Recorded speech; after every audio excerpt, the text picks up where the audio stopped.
கடந்த மாதத்தில் ஆரம்பிச்சதை தொடர போகிறோம். என் ஆவியானவர் அப்படியே பேசணுன்னே என்னை நடத்துகிறாரு. நான் எல்லாத்தையும் கரெக்டாக முதல் நாளே எல்லாம் ப்ரிப்பேர் பண்ணி ஆரம்பிக்கிறது கிடையாது. ஆனால் வாரந்தோறும் ஆவியானவருடைய நடத்துதலுக்கு நான் விட்டு கொடுக்குறேன். நம்ம கடந்த மாதம் எதை பற்றி பேசணும்? வெரி குட், பரவாயில்ல, நல்லா ஃபாலோ பண்ணியிருக்கீங்க. ஞானம் அப்படின்னு பேசணும். சாலமோனுக்கு தாவீது சொல்லும் பொழுது, கர்த்தருக்கு ஞானத்தையும் உணர்வையும் அருளுவாராக அப்படின்னு அவரை ஆசீர்வதித்தார். இந்த ஞானம் ரொம்ப முக்கியம்னு நம்ம கவனித்தோம். ஞானத்தின் அவசியத்தில் முக்கியமான அவசியம் ஞானம் இருந்தால் தான் வீட்டை கட்ட முடியும்.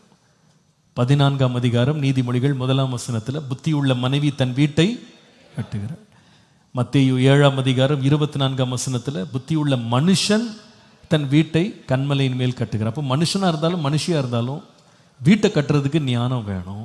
இந்த வீடு என்பது எதை குறிக்கிறதுன்னு கவனித்தோம். முதலாவது எழுத்தின் பிரகாரமாக உள்ள வீடு. செங்கல் மணல் ஜல்லியை வச்சு கட்டுற ஒரு வீடை இந்த வீடு குறிக்கிறது. இந்த வீட்டையும் கர்த்தர் தான் கட்ட உதவி செய்கிறார். தாவீது சொல்லும் பொழுது, ஆடுகளுக்கு பின்னால் போயிட்டு இருந்த என்ன இன்னைக்கு கேதுரு மர வீட்டில் வாழ வச்சிருக்கிறீங்களே ஆண்டவரேன்னு அவர் கர்த்தரை துதித்தார். அப்போ அந்த வீட்டுக்குள்ளே போக பண்ணதும் கர்த்தர் தான். அது ஒரு ஆசீர்வாதம் இல்லையா? அப்போ அந்த எழுத்தின் பிரகாரமாக கையினால் கட்டுற வீட்டையும் கட்டுறது கர்த்தர் உதவி செய்கிறார். கர்த்தர் கட்டுறதுக்கு ஞானம் தர்றார். அதுக்கு ஞானம் வேணும். ரெண்டாவது வீடு என்பது 2 கொரிந்தியர் 5ஆம் அதிகாரம் 1ஆம் வசனத்தின்படி நம்முடைய சரீரமாகிய வீடு அப்படின்னு கவனித்தோம். இந்த சரீரமாகிய வீட்டை கர்த்தர் கொடுத்தார். இதில் தேவன் வாசம் பண்ணுகிறார். இதை நாம் கெடுக்கக்கூடாது, இதை காப்பாற்ற வேண்டும், இதை பரிசுத்தமாக வச்சுக்கணும்னு சொல்லி நாம் ஒரு செய்தி கேட்டோம். அடுத்தது ஒரு வீடு இருக்குது பைபிளில். வீடுன்றது என்னாவது? 3வது என்னது? ஆவிக்குரிய மாளிகை. 1 பேதுரு 2ஆம் அதிகாரம் 5ஆம் வசனம். நம்ம எல்லாரும் ஆவிக்குரிய மாளிகையாக நாம் கட்டப்பட்டு வருகிறோம் என்று வாசிக்கிறோம். ஸ்பிரிச்சுவல் லைஃப், நம்முடைய ஆவிக்குரிய வாழ்க்கை தான் ஒரு மாளிகை, ஒரு வீடு. அதை கட்டுறதுக்கு ஞானம் வேண்டும் அப்படின்னு நம்ம கவனித்தோம். அதில் கடந்த 2-3 வாரமாக இதை பற்றி பேசிகிட்டே இருக்கோம். அதில் முதலாவது நம்ம என்ன கவனித்தோம்னா, எதற்கு ஞானம் வேணும்னா, ஆவிக்குரிய வீட்டில் முதல் பகுதி என்னென்னா இந்த ஏபிசின்னு கவனித்தோம். ABC of spiritual house, building a spiritual house. ABC. A என்னது? Spiritual attitude. எல்லாம் சத்தமாக சொல்லுங்க, என்னது? ஸ்பிரிச்சுவல் ஆட்டிடியூட் இருக்கணும். ஆவிக்குரிய சிந்தை கட்டப்பட வேண்டும். நம்முடைய சிந்தை மறுரூபமாகணும். நம்முடைய சிந்தையில் உணர்வுள்ளவர்களாக மாறணும். சிந்தையில் வீணராய் போகாமல் தேவனை ஆராதிக்க வேண்டும். இதெல்லாம் நம்ம கவனித்தோம். கடந்த வாரம் பேசும்போது, லாஸ்ட் வீக் பேசும்போது என்ன கவனித்தோம்? Behaviour, B for behaviour. ஆவிக்குரிய கிரியை அல்லது ஆவிக்குரிய செய்கை, நடக்கை நமக்கு இருக்கணும். சிந்தையில் மாத்திரம் மறுரூபமான பத்தாது. அந்த மறுரூபம் மாற்றம் நம்முடைய செயல்களில் காணப்படணும். நம்முடைய குணத்தில், சுபாவத்தில், நடக்கையில் அது வெளிப்பட வேண்டும் என்று கவனித்தோம். அதில் நம்ம கவனித்த ஒரு முக்கியமான காரியம் கடந்த வாரம் என்ன நடக்கை? தாழ்மையான நடக்கை. அந்த நடக்கை இயேசுவிடத்தில் பார்க்குறோம். இயேசு பேசும்பொழுது மத்தேயு 11:29, நான் சாந்தமும் மனத்தாழ்மையுமாய் இருக்கிறேன், என்னிடத்தில் கற்றுக்கொள்ளுங்கள்னு சொன்னார். அவர் அந்த நடக்கை வாழ்ந்தார். அப்படி ஒரு நடக்கையில் அவர் வாழ்ந்தார். தாழ்மையாக நடந்துக்கிட்டார். அதுபோல் நாமளும் அந்த தாழ்மையில் இருக்க வேண்டும் என்று சொல்லி கடந்த வாரம் இந்த தாழ்மையை பற்றி ஆண்டவர் கிருபையினால நம்ம ஆண்டோடைய வார்த்தையை கேட்டோம். இன்றைக்கு we are going to go to C, ABC of spiritual building a spiritual house. 3வது பகுதி நம்முடைய ஆவிக்குரிய வாழ்க்கை கட்டப்படுவதற்கு 3வது பகுதி எழுதுங்க. We need wisdom to build spiritual conditioning or spiritual control. ஆவிக்குரிய கட்டுப்பாட்டை வலுவாக்க நமக்கு ஞானம் தேவை. ஸ்பிரிச்சுவல் கண்ட்ரோல், ஸ்பிரிச்சுவல் கண்டிஷனிங் நமக்கு தேவை. ஆவிக்குரிய கட்டுப்பாடு அப்படின்றது அவசியம். இதை குறித்து இன்றைக்கு நாம் தேவனுடைய வார்த்தையை நாம் கற்றுக்கொள்ள போகிறோம். நீதிமொழிகள் 29ஆம் அதிகாரம் 15ஆம் வசனம். நீதிமொழிகள் 29:15. பிரம்பும் கடிந்து கொள்ளுதலும் ஞானத்தை கொடுக்கும், தன் இஷ்டத்திற்கு விடப்பட்ட பிள்ளை தன் தாய்க்கு வெட்கத்தை உண்டு பண்ணுகிறான். ஒரு பக்கம் பிரம்பினால் கட்டுப்படுத்தப்பட்ட பிள்ளைக்கு ஞானம் விளங்குகிறது. இன்னொரு பக்கம் பிரம்பையும் கொடுக்காம, கண்டிப்பையும் கொடுக்காம, இஷ்டத்திற்கு விடப்பட்ட பிள்ளையாக போனா அந்த பிள்ளை வளராது. அந்த பிள்ளை மேன்மை அடையாது, அதுக்கு பதிலாக வெட்கத்தை கொண்டு வருகிற பிள்ளையாக மாறும். ஸ்பிரிச்சுவல் லைஃப்ல நாம வளர வேண்டுமானால் நமக்கு ரொம்ப முக்கியமானது வந்து கண்ட்ரோல், கட்டுப்பாடு. ஒரு வல்லமையான ஒரு நல்ல பவர்ஃபுல்லான ஒரு கார், ஒரு வாகனத்தை எடுத்துக்கொள்ளுங்க. எவ்வளவு அழகாக, எவ்வளவு ஆற்றல் மிகுந்ததாக அந்த கார், அந்த வாகனம் இருந்தாலும் அதை கட்டுப்படுத்துகிற பிரேக் அதில் இல்லைன்னா வாகனமும் கெட்டு போகும், அந்த வாகனத்தை ஓட்டுற மனுஷனுக்கும் ஆபத்து, ரோட்டில் பயணிக்கிற மக்களுக்கும் ஆபத்து. என்ன அழகாக இருந்தாலும் அந்த வாகனத்துக்கு கட்டுப்பாடு தேவை.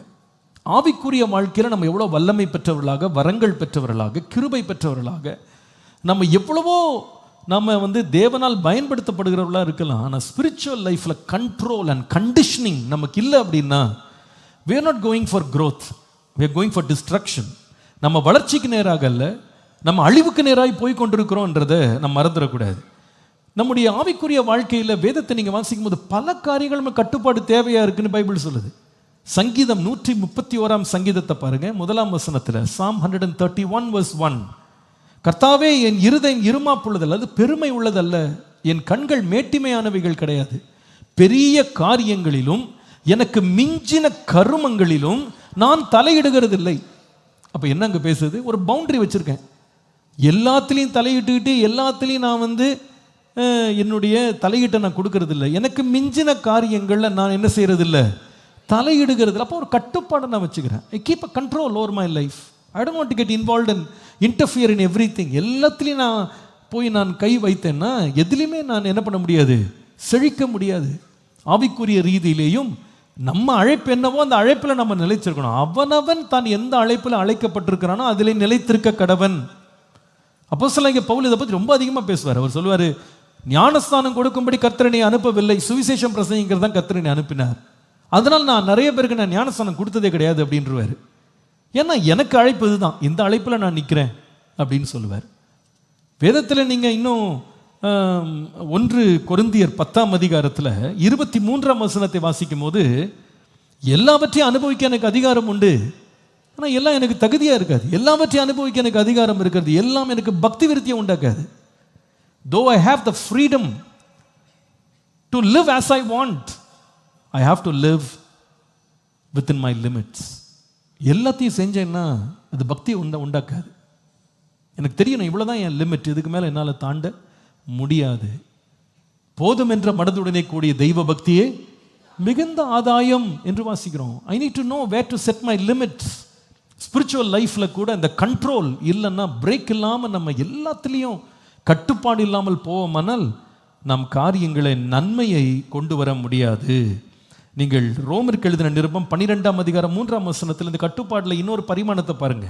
அல்லாமலும் எனக்கு அருளப்பட்ட கிருபையினாலே நான் சொல்லுகிறதாவது, உங்களில் எவனாகிலும் தன்னை குறித்து எண்ண வேண்டிய அளவிற்கு மிஞ்சி எண்ணாமல் அவனவனுக்கு தேவன் பகிர்ந்த விசுவாச அளவின்படியே தெளிந்த எண்ணம் உள்ளவனா இருக்க வேண்டும் என்று சொல்றாரு. கர்த்தர் நம்மளுக்கு என்ன பகிர்ந்து கொடுத்திருக்கிறாரோ அந்த அளவுக்கு மிஞ்சி எண்ணக்கூடாது. Don't over shoot. கர்த்தர் நம்ம கொடுத்த கிருபைக்குள்ள நம்ம நின்றுக்கணும். மற்றவங்க சில காரியங்களை செய்யலாம், அதுக்காக நாமும் உடனே எடுத்து அந்த காரியங்களை ஈடுபட நம்ம கையெடுப்போம், ஆனால் அது வந்து நமக்கு பெரிய ஆபத்தாக முடிந்து போகும். அந்த கட்டுப்பாடு நமக்கு தேவை. 2 கொரிந்தியர் 12 7 வசனத்தில் இந்த கட்டுப்பாடுகளை ஆண்டவரே ஃபோர்சிபிளாக பவுலுடைய வாழ்க்கையில் கொடுத்ததை நம்ம பார்க்குறோம். ஆட்டோ பிரேக்கிங் மாதிரி இது. இதை பார்த்தீங்கன்னா 2 கொரிந்தியர் 12:7, அன்றியும் எனக்கு வெளிப்படுத்தப்பட்டவைகளுக்குரிய மேன்மை நிமித்தம் நான் என்னை உயர்த்தாதபடிக்கு என் மாம்சத்திலே ஒரு முள். ஏன்னா இவர் ரொம்ப உயர்த்திட்டாருன்னா அது இவருக்கே ஆபத்தாக மாறிடும். அதனால் ஆண்டவர் ஒரு முள் கொடுத்தாராம். இப்போ நிறைய வண்டிகள் ஆட்டோ பிரேக்கிங்ன்றாங்களா, அந்த மாதிரி ஆட்டோ பிரேக்கிங் சிஸ்டம் இது. ஆட்டோமேட்டிக்காக அது பிரேக் அடிச்சிடும்.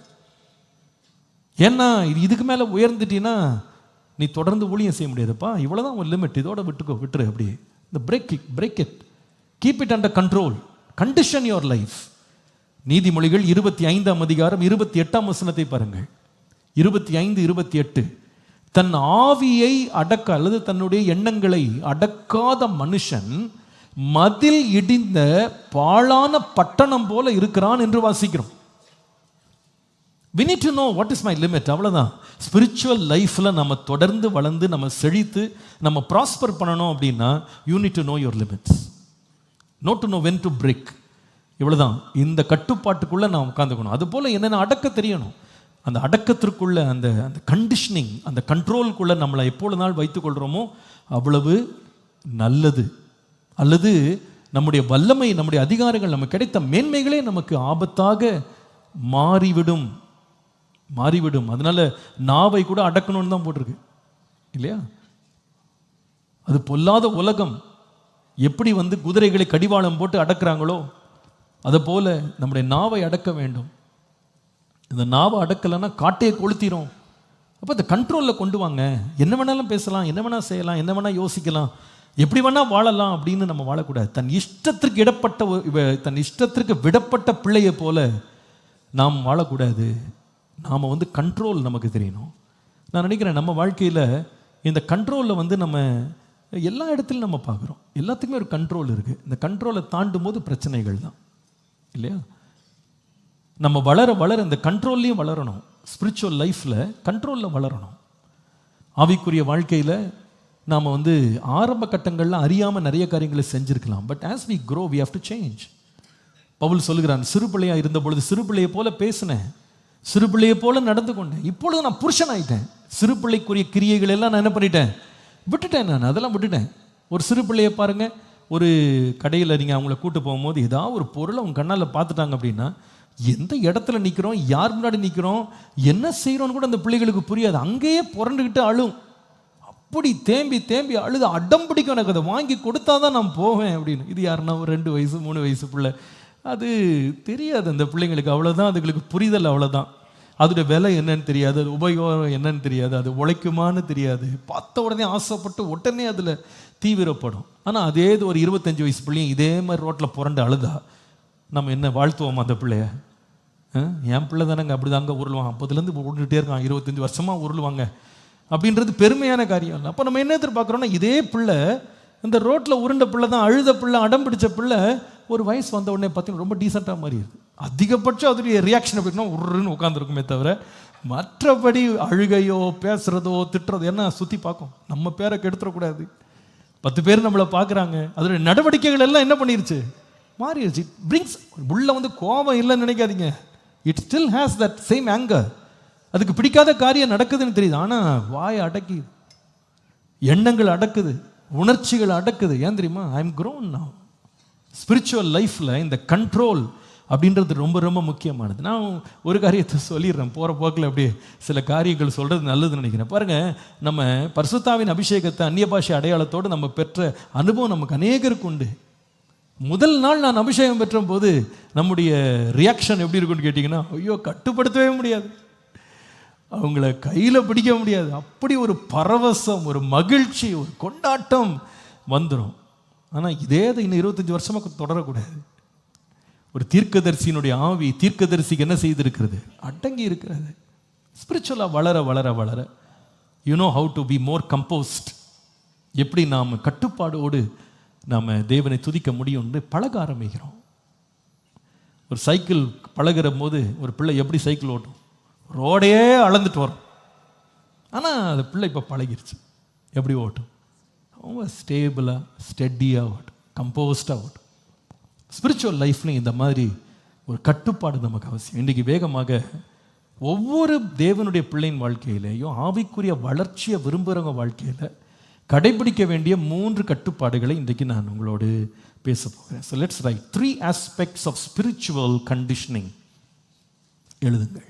ஆவிக்குரிய கட்டுப்பாட்டின் 3 அம்சங்கள். 3 aspects of spiritual conditioning. ஆவிக்குரிய வாழ்க்கையில் கட்டுப்பாடுடன் வாழ்வதற்கு 3 அம்சங்கள். இது 3லையும் நம்ம கவனம் செலுத்த வேண்டியது அவசியம். எழுதிட்டீங்களா?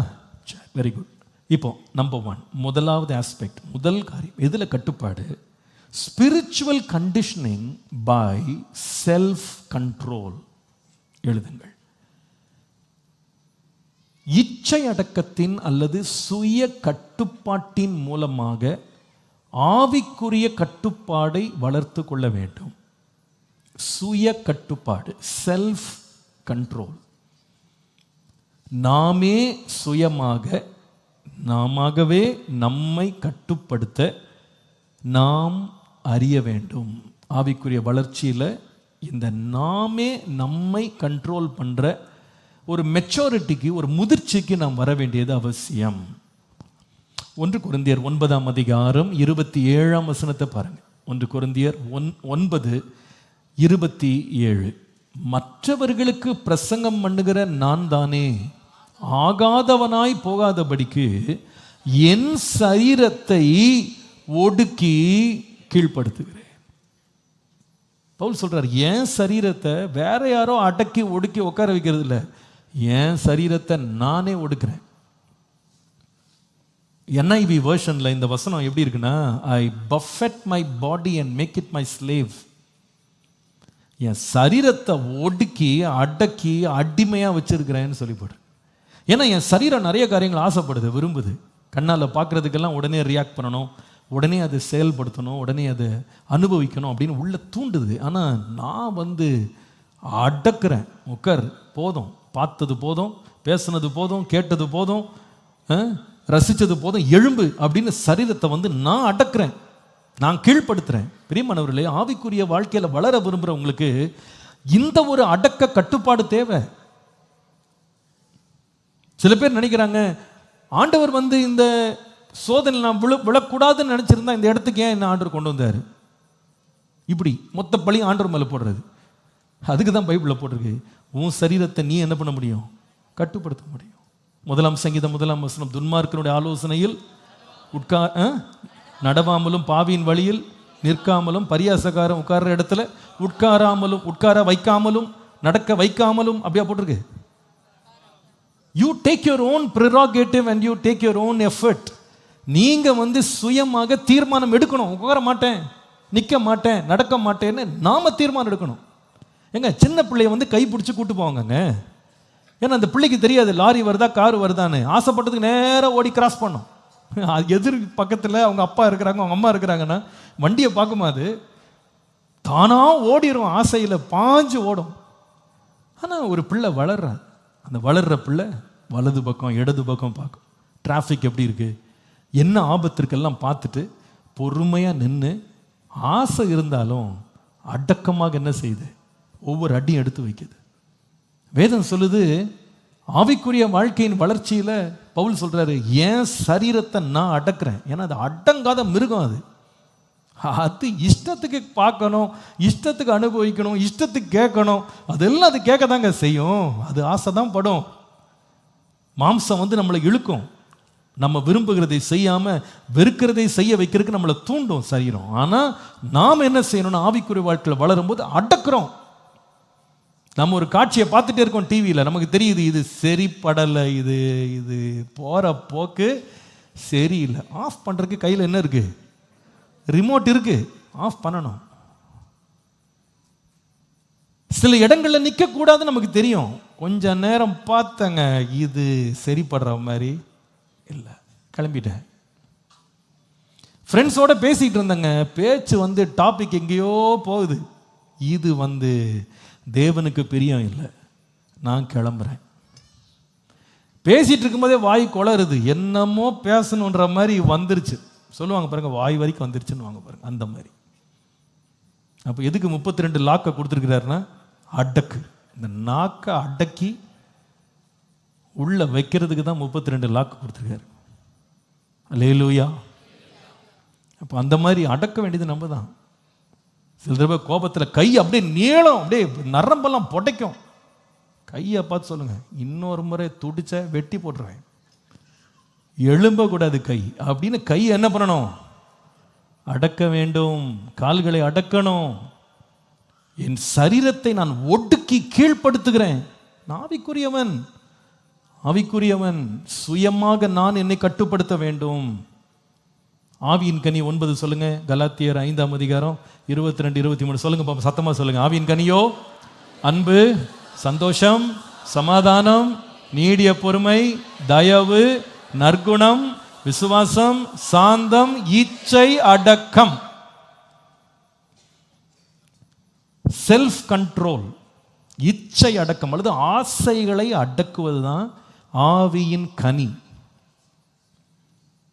ஆவிக்குரிய வாழ்க்கையில கனி கொடுக்கிற நிலைமைக்கு வந்தவங்களுக்கு அந்த ஒரு செல்ஃப் கண்ட்ரோல். 2 கொரிந்தியர் 10:5 பாருங்க. 2 கொரிந்தியர் 10 4 வாசிப்போம், அது கொஞ்சம் விளங்குறதுக்கு ஈஸியா இருக்கும். 2 கொரிந்தியர் 10:4 பாருங்க. எங்களுடைய போராயுதங்கள் மாம்சத்திற்கேற்றவைகளாய் இராமல் அரண்களை நிர்மூலமாக்குகிறதற்கு தேவ பலன் உள்ளவைகளாய் இருக்கிறது. அவைகளால் நாங்கள் தர்க்கங்களையும், அவைகளால் எவைகளால் கரெக்டா சொல்ல முடியும். அதுக்கு தான் 4ஆம் வசனம் வாசித்தேன். சொல்லுங்க பார்ப்போம், நீங்களே கண்டுபிடிங்க.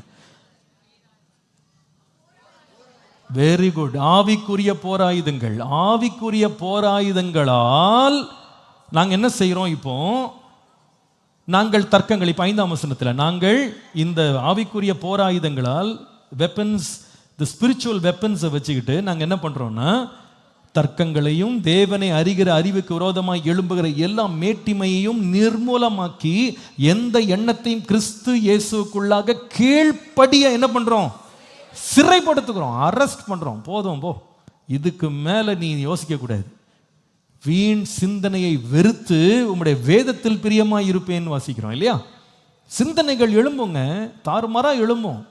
கோபத்தின் சிந்தனை, வைராக்கியத்தின் சிந்தனை, கசப்பின் சிந்தனைகள், சண்டையிடும் சிந்தனைகள்லாம் எழும்பும். போதும், இதுக்கு மேல இந்த எண்ணம் எனக்குள்ள வரக்கூடாது. மேட்டிமையான பெருமையான எண்ணங்கள் எழும்போது போதும், உன்னை நீ உயர்த்தாத, அடக்கு, எல்லா எண்ணங்களையும் கிறிஸ்துவுக்குள்ள கீழ்ப்படுத்து.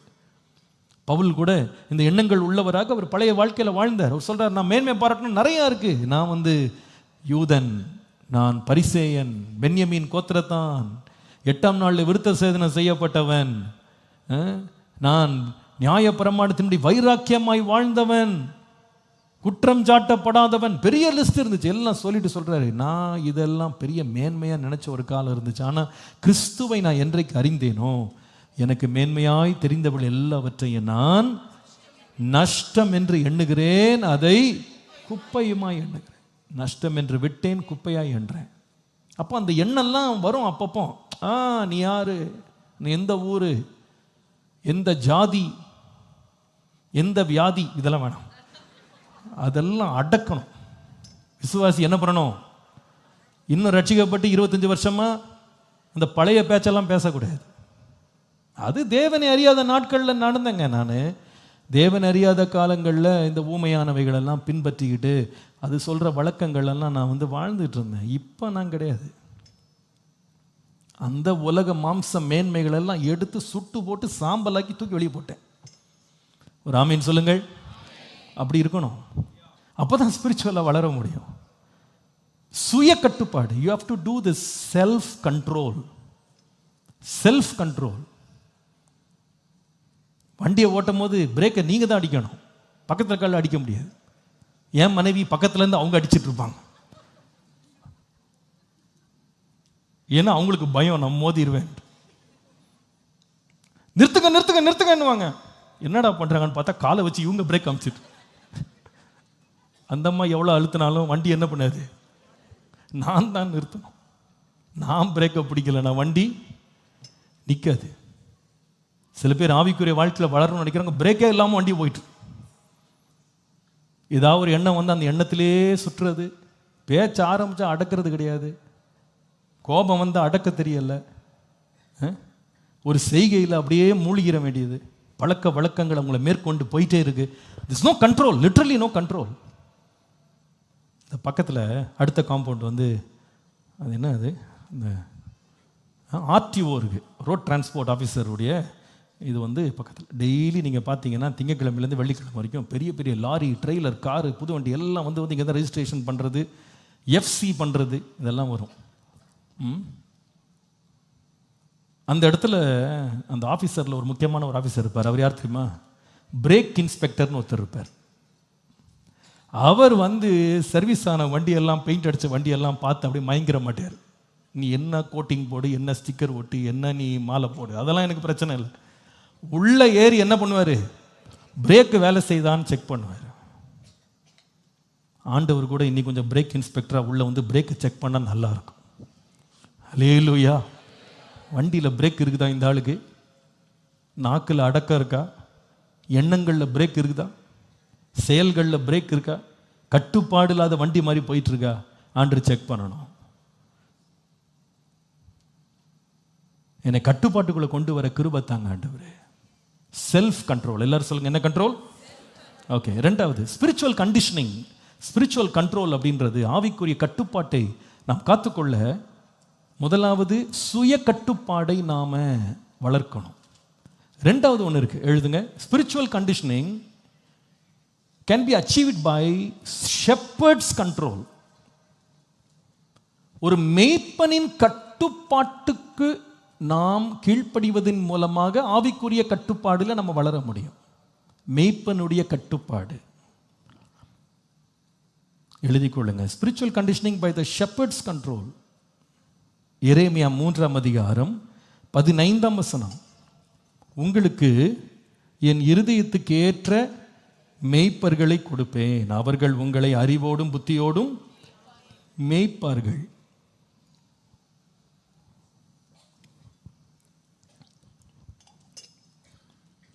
மேய்க்கப்படணும்.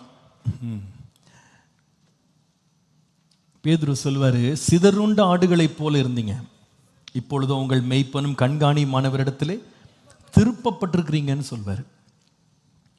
அப்போ இந்த மேய்ப்பன் செய்கிற முக்கியமான ஒரு வேலை என்னவென்றால் அந்த ஆடுகளை கட்டுப்படுத்துறாரு. இந்த ஆடுகள் கட்டுப்படுத்தப்படலைன்னா அது சிதறி அலைஞ்சு அது என்ன பண்ணும், தொலைஞ்சு போயிடும். இயேசு சொன்னார், நான் நல்ல மேய்ப்பன், ஆடுகளுக்கு முன்னால் போகிறேன், நான் பேர் சொல்லி என் ஆடுகளை கூப்பிடும்போது என் ஆடுகள் என் சத்தத்தை கேட்டு எனக்கு பின்னாலே செல்லும். அப்போ ஒரு கட்டுப்பாடை வந்து ஆண்டவர் ஸ்பிரிச்சுவலாக என்ன பண்ணுறாருன்னா ஒரு மேய்ப்பனுடைய கீழே கொண்டு வர்றாரு. ஸ்பிரிச்சுவல் ஷெப்பர்டிங்னு ஒன்று இருக்குது. இன்றைக்கி சில பேர் இதை ஏற்றுக்கொள்ளவே மாட்டேங்கிறாங்க. அவங்க என்ன சொல்கிறாங்க, எனக்கு உலகத்தில் எந்த பாஸ்டரும் வேண்டாம், இயேசுவே என் மெய்ப்பர்னு சொல்லிடுறாங்க. இயேசு பிரதான மெய்ப்பர் அப்படின்றதுல சந்தேகமே இல்லை. ஆனால் அவர் தான் வந்து சபையின் பக்தி விருத்திக்காக ஆண்டவர் தான் மெய்ப்பர்களை ஏற்படுத்தினார் என்று பைபிள் சொல்லுது. ஒவ்வொரு விசுவாசிக்கும் ஒரு மெய்ப்பன் யார் அப்படின்னு அடையாளம் தெரியணும். இன்றைக்கு மெய்ப்பன் இல்லாத ஆடுகளைப் போல சுற்றி திரிகிறவங்க நிறைய பேர் இருக்காங்க.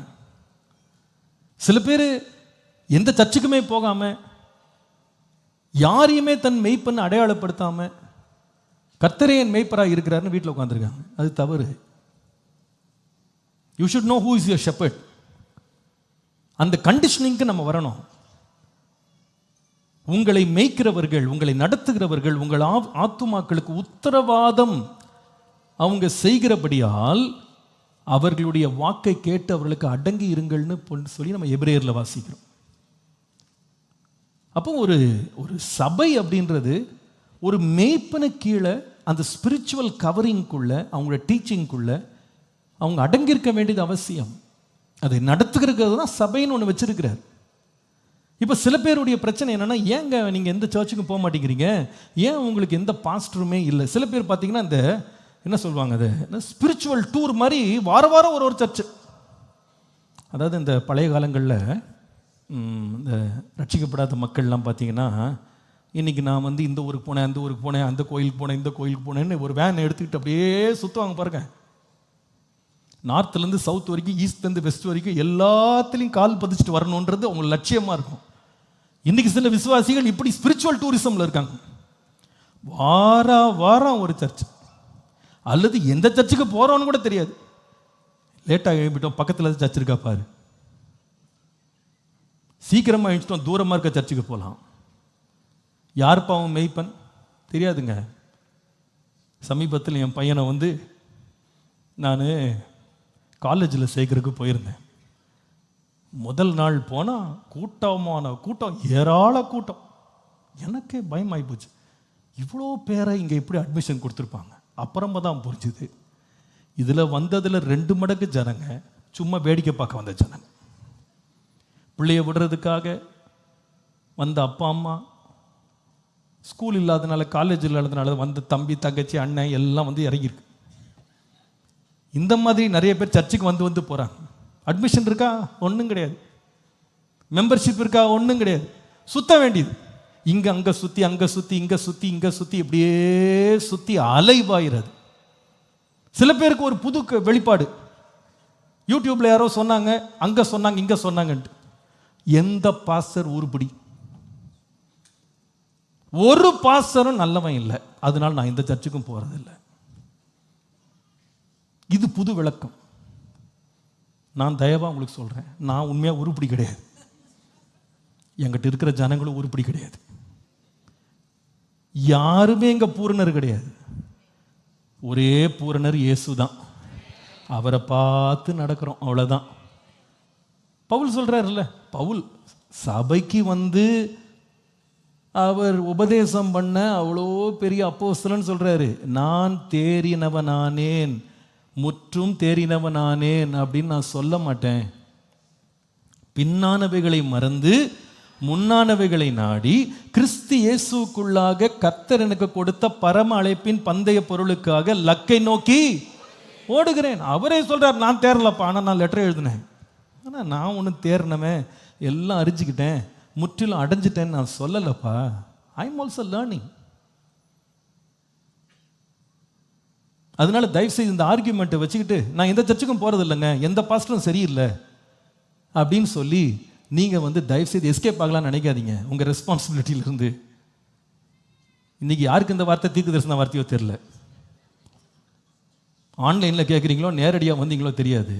But please give up this false idea that because nobody is perfect you will not go to any church. That's not how it works. இப்போ உங்கள் பிள்ளைங்களை நீங்கள் போய் பெரிய பெரிய ஸ்கூல்லாம் பார்த்து லட்சமாக ஃபீஸ் கட்டி போய் ஸ்கூலில் சேர்க்குறீங்க. யாரை நம்பி சேர்த்தீங்க? யாரை நம்பி சேர்த்தீங்க? உங்களுக்கு தெரியுமா, நம்ம சென்னையில் இருக்க நிறைய கல்லூரிகளுடைய ஃபவுண்டர் இருக்கார் பாருங்க, படிக்கவே இல்லைங்க. அவரு படிக்கவே இல்லைங்க, ஸ்கூலுக்கே போல. ஆனால் அங்கே போய் எத்தனையோ லட்சம் கொடுத்து சேர்ந்துருக்கீங்க. யாரை கேட்டிங்களா? உங்கள் மார்க்கை காட்டுங்க, நீங்கள் எவ்வளோ நீங்கள் தேறி இருக்கீங்க, நீங்கள் 100% வாங்கிங்களா, கோல்டு மெடலிஸ்டான்னு கேளுங்க. கோல்டு மெடல் அது என்னன்னே தெரியாது, நாங்கள் கொடுத்து தான் பழக்கம், வாங்கி பழக்கம் கிடையாதுன்னு நிறைய பேர் சொல்லுவாங்க. சரி, இப்போ பாடம் நடத்துகிற டீச்சரை போய் கேளுங்க. நிறைய டீச்சர்ஸ் இருக்கீங்க, தப்பாக நினைக்காதீங்க, நான் கொஞ்ச நேரம் உங்களை கொஞ்சம் ரோஸ்ட் பண்ணுறேன். இப்போ டீச்சர்ஸை போய் பாருங்கள். ஐயோ, பிள்ளைய போட்டு மிரட்டுறது, பேரண்ட்ஸை கூப்பிட்டு மிரட்டுறது. என்னங்க படிக்கிறான் அவன், ஒன்றும் கூட சரியில்லை, வர வர ரொம்ப மோசமாக இருக்கான், கான்சன்ட்ரேஷன் இல்லை, மார்க் வர மாட்டேங்குது, ஊன்னுவாங்க. சரி, உங்கள் மார்க்கை கொடுங்கன்னு கேளுங்களேன். என்ன மார்க் வாங்கிட்டாங்கன்னு பார்ப்போம். எவ்வளோ வாங்கிட்டாங்க? அவங்க சொல்லுவாங்க, நல்ல மார்க் வாங்கியிருந்தா நான் என் டீச்சராக இருக்க போகிறேன். ஆமாம், இது உண்மை. எத்தனை டீச்சர்ஸ் கோல்டு மெடலிஸ்ட், எத்தனை டீச்சர் வந்து ஸ்டேட் ஃபர்ஸ்ட் சொல்லுங்க பார்ப்போம். எத்தனை டீச்சர் சென்டம் வாங்கினாங்க படிக்கிற காலத்தில்? நிறைய டீச்சர் தலையை தூக்க மாட்டேங்கிறாங்க. எனக்கு தெரியும் யாரெல்லாம் டீச்சர்னு. பாஸ்டர் இப்படி வர சொல்லிவிட்டீங்களே, மானமே போகுது. உண்மை அதுதான். ஆனால் எப்படி அவங்கள டீச்சர்னு உட்கார வச்சு அது கீழே ஒரு 60 பிள்ளையை கொடுத்து வச்சிருக்காங்கன்னா, they were trained to be teachers. அவங்க டீச்சர் ஆகும்படி பயிற்றுவிக்கப்பட்டார். அவங்க பிஎட்னு ஒன்று படிச்சிருக்காங்க. இப்போ எப்படி டீச் பண்ணணும், எதை சரியா டீச் பண்ணணும், சரியான மெத்தடாலஜி கற்றுக்கொண்டு அவங்க லெக்சரரா ப்ரொஃபஸரா அதுக்கு எக்ஸாம் எழுதிட்டு அவங்க என்ன பண்றாங்க, அவங்க வந்து போய் அங்கே உட்காந்துருக்காங்க. சொல்றோம், நான் யோசிப்பேன், இப்போ நீட் கோச்சிங் நடத்துறாங்கல்ல, நீட் கோச்சிங், நான் யோசிப்பேன் எப்பயாவது உட்காந்து, இந்த நீட் கோச்சிங் இத்தனை லட்சம் கொடுத்து இவங்க கோச்சிங் பண்றாங்களே, இவங்க நீட் எக்ஸாம் எழுதுனா பாஸ் ஆவாங்களான்னு யோசிப்பேன். அது சந்தேகம் தான் நிறைய இடங்கள்ல. Maybe not. நிறைய பேர் வந்து தேர முடியுமா தெரியல. பிள்ளைகள் பயங்கர ஸ்மார்ட்டாக இருப்பாங்க. ஆனால் அவங்கள போய் டீச்சர்ஸ் கேட்டால் நாங்கள் இன்னும் கற்றுக்கிட்டு இருக்கோம். அப்போ எப்படி இந்த இடத்துல உட்காந்தீங்க கேட்டால், நான் வந்து நியமிக்கப்பட்டிருக்கேன். I am appointed as a teacher. ஒரு ஊழியனை போய் ஒரு போதகன்ட்ட போய் கேட்டிங்கன்னா, நீ எப்படிப்பா நீ போதகம் பண்ணுற, எப்படி நீ பாஸ்டர் ஆகிட்டான்னு கேட்டால், தேவன் நியமித்தார். அது அழைப்பு, அது நியமனம். அதுக்காக நான் பாஸ்டர் ஆகிட்டேன் அப்படின்றதுக்காக நான் எல்லாத்துலேயும் பெர்ஃபெக்டாக நான் சொல்லவே இல்லை. No, I have my own shortcomings. எனக்குள்ளும் பலவீனங்கள் எவ்வளவோ இருக்குது, எவ்வளவோ எனக்குள்ள மாற வேண்டியவைகள் இருக்குது. நான் I don't want to project myself as the perfect one. I am far from perfect. பூரணம் என்னட்ட இல்லை. நானும் உங்களை போல தான் பூரணமாக நான் வாஞ்சிக்கிறேன். சமீபத்தில் வேடிக்கையான ஒரு சம்பவம். ஒரு சகோதரி வந்து குடும்பமாக சந்திக்க வந்திருந்தாங்க. அப்போ அவங்க சொல்கிறாங்க, பாஸ்டர் எனக்கு ரொம்ப வீசிங் பாஸ்டர், எனக்காக ஜோம் பண்ணுங்க. நான் சரி ஜபிக்கிறேன் சிஸ்டர். அப்போ அவங்க ஹஸ்பண்ட் பக்கத்தில் சொல்கிறார், பாஸ்டர் போன வாரம் எங்களுக்கு ரொம்ப ரொம்ப தெரிஞ்ச ஒரு டாக்டர் பாஸ்டர், அவருக்கு போய் நாங்கள் வீசிங்காக ட்ரீட்மெண்ட்டுக்கு போனோம். அப்பாயின்மெண்ட் கிடைக்கிறதே ரொம்ப கஷ்டம். அப்போது நாங்கள் அப்பாயின்மெண்ட் வாங்கிட்டு அவர்கிட்ட ட்ரீட்மெண்ட் போகலான்ட்டு நம்பிக்கையாக டோரை திறந்தா அவர் இழுத்துக்கிட்டு இருக்காரு வீசிங்கில். அவர் என்னப்பான்னு அப்பப்போ இரும்புறாரு.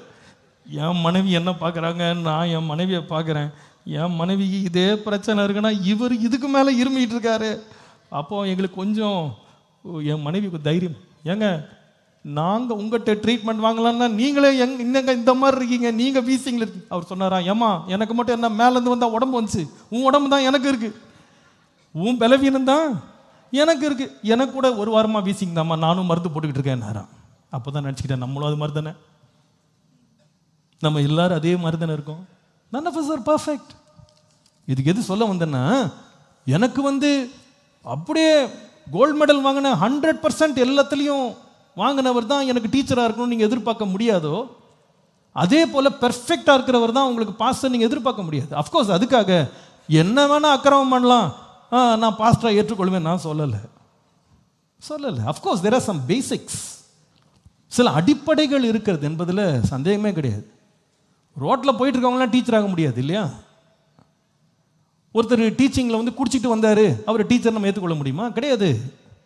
சில அடிப்படையான காரியங்கள் இருக்குது. பட் அதுக்காக அவங்கள நீங்கள் 100% எதிர்பார்க்க முடியாதது போல ஒரு தேவனுடைய மனுஷன்கிட்டையும் ஒரு மெய்ப்பண்ட கத்திர உங்களை கொண்டு வரும்போது பெர்ஃபெக்ஷன் உங்கள் பாஸ்டர்ட்ட பார்க்காதீங்க, பெர்ஃபெக்ஷனை ஜீசஸ்ட்ட பாருங்க. அல்லேலூயா. அவர் தான் பூரணர், அவரை நாம் நோக்கி பார்க்கணும். அப்போ நான் என்ன சொல்ல வர்றேன்னா, ஒரு மெய்ப்பனு கீழே கட்டுப்படுத்துறதுக்கு நமக்கு ஒரு அடக்கம் தேவை, ஒரு ஹியூமிலிட்டி வேணும். நிறைய பேர் பாருங்க இன்னைக்கு they don't want to be connected to the pastor. எந்த பாஸ்டரோட எனக்கு கனெக்ஷன் இருக்கக்கூடாது. நான் வருவேன் போவேன், எந்த நேரம் கூட போனால் எந்த நேரம் வேணா போவேன், எத்தனை வாரம் வேணா வருவேன், எத்தனை வாரம் வேணா போவேன், உனக்கு என்ன கேட்குறதுக்கு, நீ என்ன அப்படி கேட்குற? இல்லைப்பா, உன் ஸ்பிரிச்சுவல் லைஃப் வளர்றதுக்கு ஒரு பாஸ்டர், ஒரு சர்ச், ஒரு ஷெப்பர்ட் உன்னை நடத்தணும். அவங்க சொல்லுகிற ஆலோசனைகளை கேட்கணும். அப்போ தான் நீ கட்டுப்படும் பொழுது தான் நீ வளருவாய். இன்னைக்கு கூட ஸ்கூலுக்கு காலேஜுக்கு போகிற நிறைய பிள்ளைங்க இருக்காங்க, they don't stay under the leadership of their teachers. காலேஜுக்கு வர்றாங்க, புக்கும் கொண்டுறது கிடையாது, பேனாவும் கொண்டுறது கிடையாது, ஏதோ ஊர் சுற்றி பார்க்க வந்தது போல, சுற்றுலா வந்தது போல வந்துட்டு போகிறாங்க. அவங்க என்னென்னா, நான் யார் சொல்கிறதையும் கேட்க மாட்டோம், கிளாஸில் தூங்குவாங்க, பங்க் பண்ணிட்டு என்ன பண்ணுவாங்கன்னா போய் கேன்டீனில் உட்காந்துருப்பாங்க. இதெல்லாம் நிறைய நடக்கும் காலேஜில், நடக்காமலாம் இருக்குது.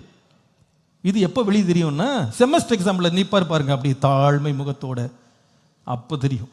சார் சார் சார் கொஞ்சம் 2 மார்க்ஸ் போடுங்க சார், அப்போ தான் தெரியும். அது வரைக்கும் இவர் அடங்க மாட்டார்.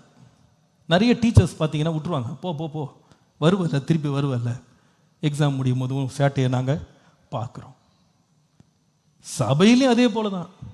இன்றைக்கி நிறைய பேருடைய வாழ்க்கை பல வருஷமாக ஆவிக்குரிய வாழ்க்கையில் வளராமல் போன காரணம் என்னன்னா, they don't want to submit themselves to the control of the pastor.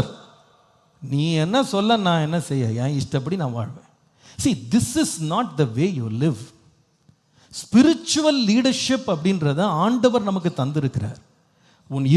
என்னுடைய இருதயத்துக்கேற்ற மெய்ப்பர்களை உனக்கு நான் தருவேன், அவர்கள் உன்னை அறிவோடும் புத்தியோடும் என்ன செய்வாங்க, மேய்ப்பாங்க. உன்மேல் என் கண்ணை வைத்து நான் உனக்கு ஆலோசனை சொல்லுவேன், நீ நடக்க வேண்டிய வழியை நான் உனக்கு காட்டுவேன்.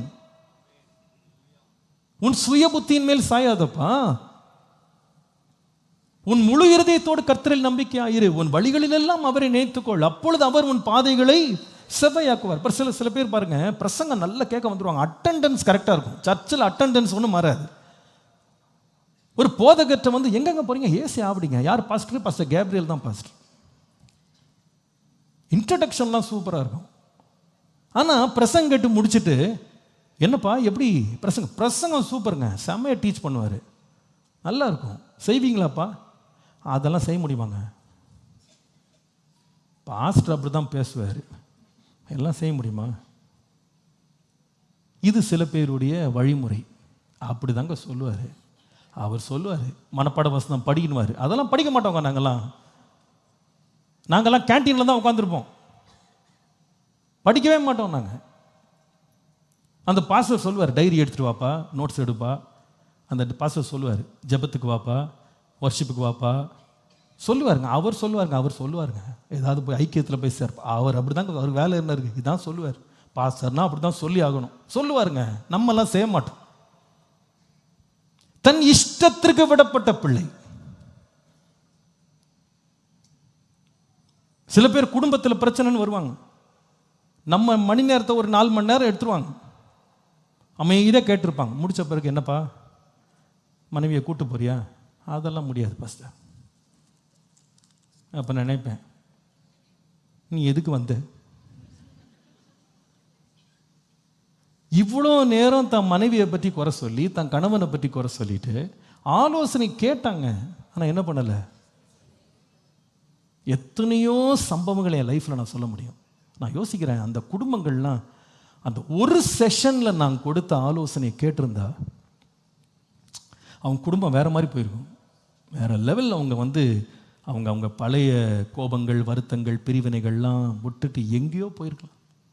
ஆனால் எத்தனை குடும்பம் பிரிஞ்சே போச்சு தெரியுமா? எவ்வளோ கெஞ்சணும், எப்பா செய்யாதப்பா, வேண்டாம்ப்பா, இது விட்டுருப்பா, மன்னிச்சிருப்பா, கொஞ்சம் மன்னிச்சிரு, ஒரு முறை இந்த தவறை மன்னிச்சிருப்பா. அது எப்படிப்பா சார் மன்னிப்பேன்?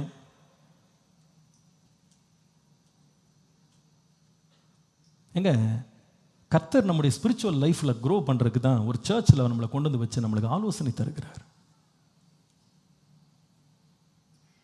அது கட்டுப்படுங்க. இந்த ஸ்பிரிச்சுவல் டூரிசமை விடுங்க. Stop. Find one person, one church where you can be grounded. அங்கே போனீங்களா, அங்கே கொடுக்கப்படுகிற ஆலோசனைக்கு முழுவதுமாக கட்டுப்படுங்க. சில பேர் இந்த காலேஜில் இருக்கிற மாதிரி, காலேஜில் நாங்களும் காலேஜ் படித்த ஆளுங்க தானே, அதில் பார்த்தீங்கன்னா கிளாஸுக்கு வந்து உட்காந்ததோடு சரி, அடுத்த 1 மணி நேரம் ஃபுல் கிளாஸும் தூக்கம் தான். சாஞ்சே தூங்குவோம் பெஞ்சு மேலே. நான் யோசிப்பேன், இந்த ப்ரொஃபஸர்லாம் கோவமே வராதா? இப்படி தூங்குறானே. அவர் என்ன சொல்லுவார் தெரியுமா? நீ தூங்குனாதான் முழிச்சானே, எனக்கு சம்பளம் கிடைக்கும் போது நான் எடுத்துன்னு போக போகிறேன், நாளைக்கு நீ தான் ஃபெயில் ஆகி நிற்க போகிற, எனக்கு என்ன கவலைன்னு அவர் போயிடுவார். நஷ்டப்பட்டது யார்? பிள்ளை தான். இன்றைக்கி சர்ச்சில் நிறைய பேர் வந்து ஏதோ வேடிக்கை பக்கம் வந்த மாதிரி, தேட்டரில் வந்து உட்காந்த மாதிரி அப்படியே பார்த்துட்டு அப்படியே கொட்டாய் விட்டுட்டு ஒன்றும் கேட்காம ஒன்றும் செய்யாமல் சும்மா வாரம் சர்ச்சுக்கு வந்துட்டு போகிறேன். என்ன நடக்க போகுது உங்கள் வாழ்க்கையில்? நடிக்கிறீங்க, என்ன மாற்றம் வரப்போகுது? கிடையாது, ஒன்றும் வராது. வளர்ச்சி வரும்னு நினைக்கிறீங்களா? வராது. நீங்கள் அதில் ஈடுபட ஆரம்பிக்கணும். அந்த போதனைக்கு உங்களை கட்டுப்படுத்தணும், அந்த ஆலோசனைக்கு நீங்கள் கீழ்ப்படியணும். வேதத்திலிருந்து போதிக்கப்படுகிற சத்தியங்களுக்கு நீங்கள் வந்து ஒரு போதகனுக்கு கட்டுப்பட்டு, ஆவியானவர் சபைக்கு பேசுகிறாரு, இதை நம்ம கேட்கணும், இதுக்கு நம்ம செவி கொடுக்கணும், நீங்கள் அர்ப்பணிச்சு பாருங்க. You will go to the next level. Hallelujah. அப்படி நம்ம வளர வேண்டியது அவசியம். ஏனென்றால் ஒரு போதகனுடைய வேலைகள் ஒரு 3 விதமாக சொல்லிடுறேன், சொல்லிட்டு அடுத்ததுக்கு போக போகிறோம். Number 1, they teach like a shepherd. முதலாவது ஒரு போதகனுக்கு அந்த லீடர்ஷிப் கண்ட்ரோல், அந்த லீடர்ஷிப் கண்ட்ரோலுக்குள்ள வரணும். ஃபர்ஸ்ட் வந்து ஒரு டீச்சிங் லைக் அ ஷெப்பர்ட். ஒரு மெய்ப்பனை போல போதிக்கிற வேலையை தான் ஆண்டவர் வந்து ஒரு மெய்ப்பனுக்கு கொடுத்திருக்கிறார். மெய்ப்பனை போல போதிப்பது டீச்சிங். 23ஆம் சங்கீதம் 3ஆம் வசனம், அவர் என் ஆத்துமாவை தேற்றி தமது நாமத்தின் நிமித்தம் என்னை நீதியின் பாதைகளில் நடத்துகிறார். What does it mean? He teaches righteousness. நீதியை போதிக்கிறார், வேத வாக்கியங்களை போதிக்கிறார். இப்படிதான்ப்பா வாழணும், இப்படிதான் நடக்கணும், இப்படிதான் நம்ம லைஃப்பை நடத்தணும் அப்படின்னு ஒரு தேவ மனுஷன் போதிப்பதற்காகவே வைக்கப்பட்டிருக்கிறான். ஆனால் ஒரு எச்சரிப்பை கொடுக்கிறார் பாருங்க தீமோத்தேயுக்கு. 2 தீமோத்தேயு 4ஆம் அதிகாரம் 2-4. சமயம் வாய்த்தாலும் வாய்க்காவிட்டாலும் ஜாக்கிரதையாய் திருவசனத்தை பிரசங்கம் பண்ணு, எல்லா நீடிய சாந்தத்தோடும் உபதேசத்தோடும் கண்டனம் பண்ணி கடிந்து கொண்டு புத்தி சொல்லு. ஏன் தெரியுமா? அவர்கள் ஆரோக்கியமான உபதேசத்தை பொறுத்து கொள்ள மனதில்லாமல் செவித்தின உள்ளவர்களாகி தங்கள் சுய இச்சைகளுக்கு ஏற்ற போதகர்களை தங்களுக்கு திரளாய் சேர்த்து கொண்டு சத்தியத்திற்கு செவியை விலக்கி கட்டுக்கதைகளுக்கு என்ன செய்வாங்க? ஆமாம், சத்தியம் பேசினா சில பேருக்கு கஷ்டமாக இருக்கும். அது they want the subject they want. ஒரு காலேஜில் போயிட்டு ஒருவர் வந்து ஷேக்ஸ்பியர் எடுக்கிறாரு. ஏங்க ஷேக்ஸ்பியர்லாம் எனக்கு எப்போதுலேருந்து பிடிக்காது. நீங்கள் கண்ணதாசன் பற்றி கிளாஸ் எடுங்க சார் அப்படின்னா டீச்சர் அப்படியாப்பா கண்ணதாசனுக்காக நம்ம இன்றைக்கி பாடம் எடுப்போம், ஷேக்ஸ்பியரை விட்டுருவோம் அப்படின்னு மாற்றுவாரா? மாற்ற மாட்டார். உனக்கு கண்ணதாசன் தான் வெளியே போய் கண்ணதாசனை படிச்சுக்கோ, இங்கே என்ன தான் சொல்லிக் கொடுப்போம், ஷேக்ஸ்பியர்னா ஷேக்ஸ்பியர் தான், இதுதான் கிளாஸ், இதுதான் சப்ஜெக்ட், இதுதான் எங்களுடைய சிலபஸ், இதை நாங்கள் முடிக்கணும். ஃபிசிக்ஸ் எடுக்கிற டீச்சர்கிட்ட எங்களுக்கு ஃபிசிக்ஸே சின்னதுலேருந்து பிடிக்காதுங்க, நீங்கள் கெமிஸ்ட்ரி எடுக்கிறீங்களா அப்படின்னு கேட்டார். மாற்றுவார்னு நினைக்கிறீங்க? மாற்ற மாட்டார். இல்லைங்க எனக்கு இந்த 11th லெசனும் 12th லெசனும் கொஞ்சம் கஷ்டமாக இருக்குது, அதை கொஞ்சம் விட்டுருங்க. இந்த கற்பனையில் இந்த ஒரு கற்பனை கொஞ்சம் இடிக்கிற மாதிரி இருக்குது, அந்த கற்பனை கொஞ்சம் தவிர்த்துட்டு மற்றதை பேசுங்க அப்படின்னா ஒரு ப்ரொஃபஸர் மாற்றுவாரா? மாற்ற மாட்டார். அதே போல் ஒரு போதகனும் நம்ம சொல்கிறதெல்லாம் போதிக்கணும்னு அவசியம் கிடையாது. அவங்க வேதத்தின் சத்தியங்களை போதிப்பாங்க. கேட்குறதும் கேட்காததும் நம்ம கையில் இருக்குது. நாம் செவித்துணை உள்ளவர்களாகி நம்முடைய சுய இச்சைகளின்படி நம்ம பிரசங்கம் கேட்கணும்னு நம்ம நினச்சிட்டோம்னா இழப்பு நமக்கு தான். ஸோ நீங்கள் ஒரு சர்ச்சுக்குள்ளே வரும்போது மறந்துடாதீங்க, you are coming under teaching.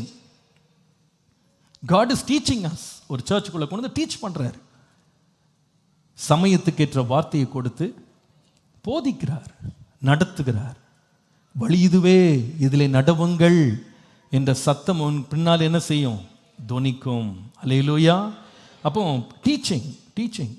சில பேர் ஆரம்பத்தில் ரொம்ப எக்ஸைட்டடாக இருப்பாங்க டீச்சிங்லாம். ஓ ஏசியா அப்படி போய் சேர்ந்துட்டேன், நான் ஏசியா அப்படி போயிட்டேன், I found the great church ஒன்றுவாங்க. இந்த ஹனிமூன் டைம் 1 இயரோட போயிடும். அவ்வளோ. 1 வருஷத்துக்கு அம்மா என்னப்பா போறியாப்பா? போயிட்டு இருக்கேங்க. அப்படியே வாடி. கலாத்தியர் சபை அப்படி இருந்தது. கலாத்தியர் 4ஆம் அதிகாரம் 15, 16.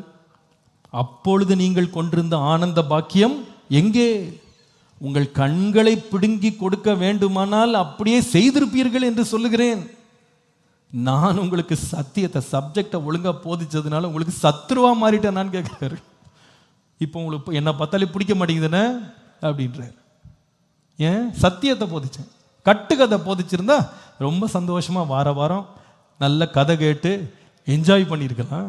இது என்னங்க சத்தியத்தையே போதிக்கிறாங்க, அதே ஃபார்முலா, அதே டெஃபினேஷனு, அதே வசனம்னா எப்படிங்க? ஏதாவது புதுசாக கதை அங்கங்கே கொஞ்சம் கதை விடணும், விட்டால் தான் எப்படி இருக்கும்? நல்லா இருக்கும்.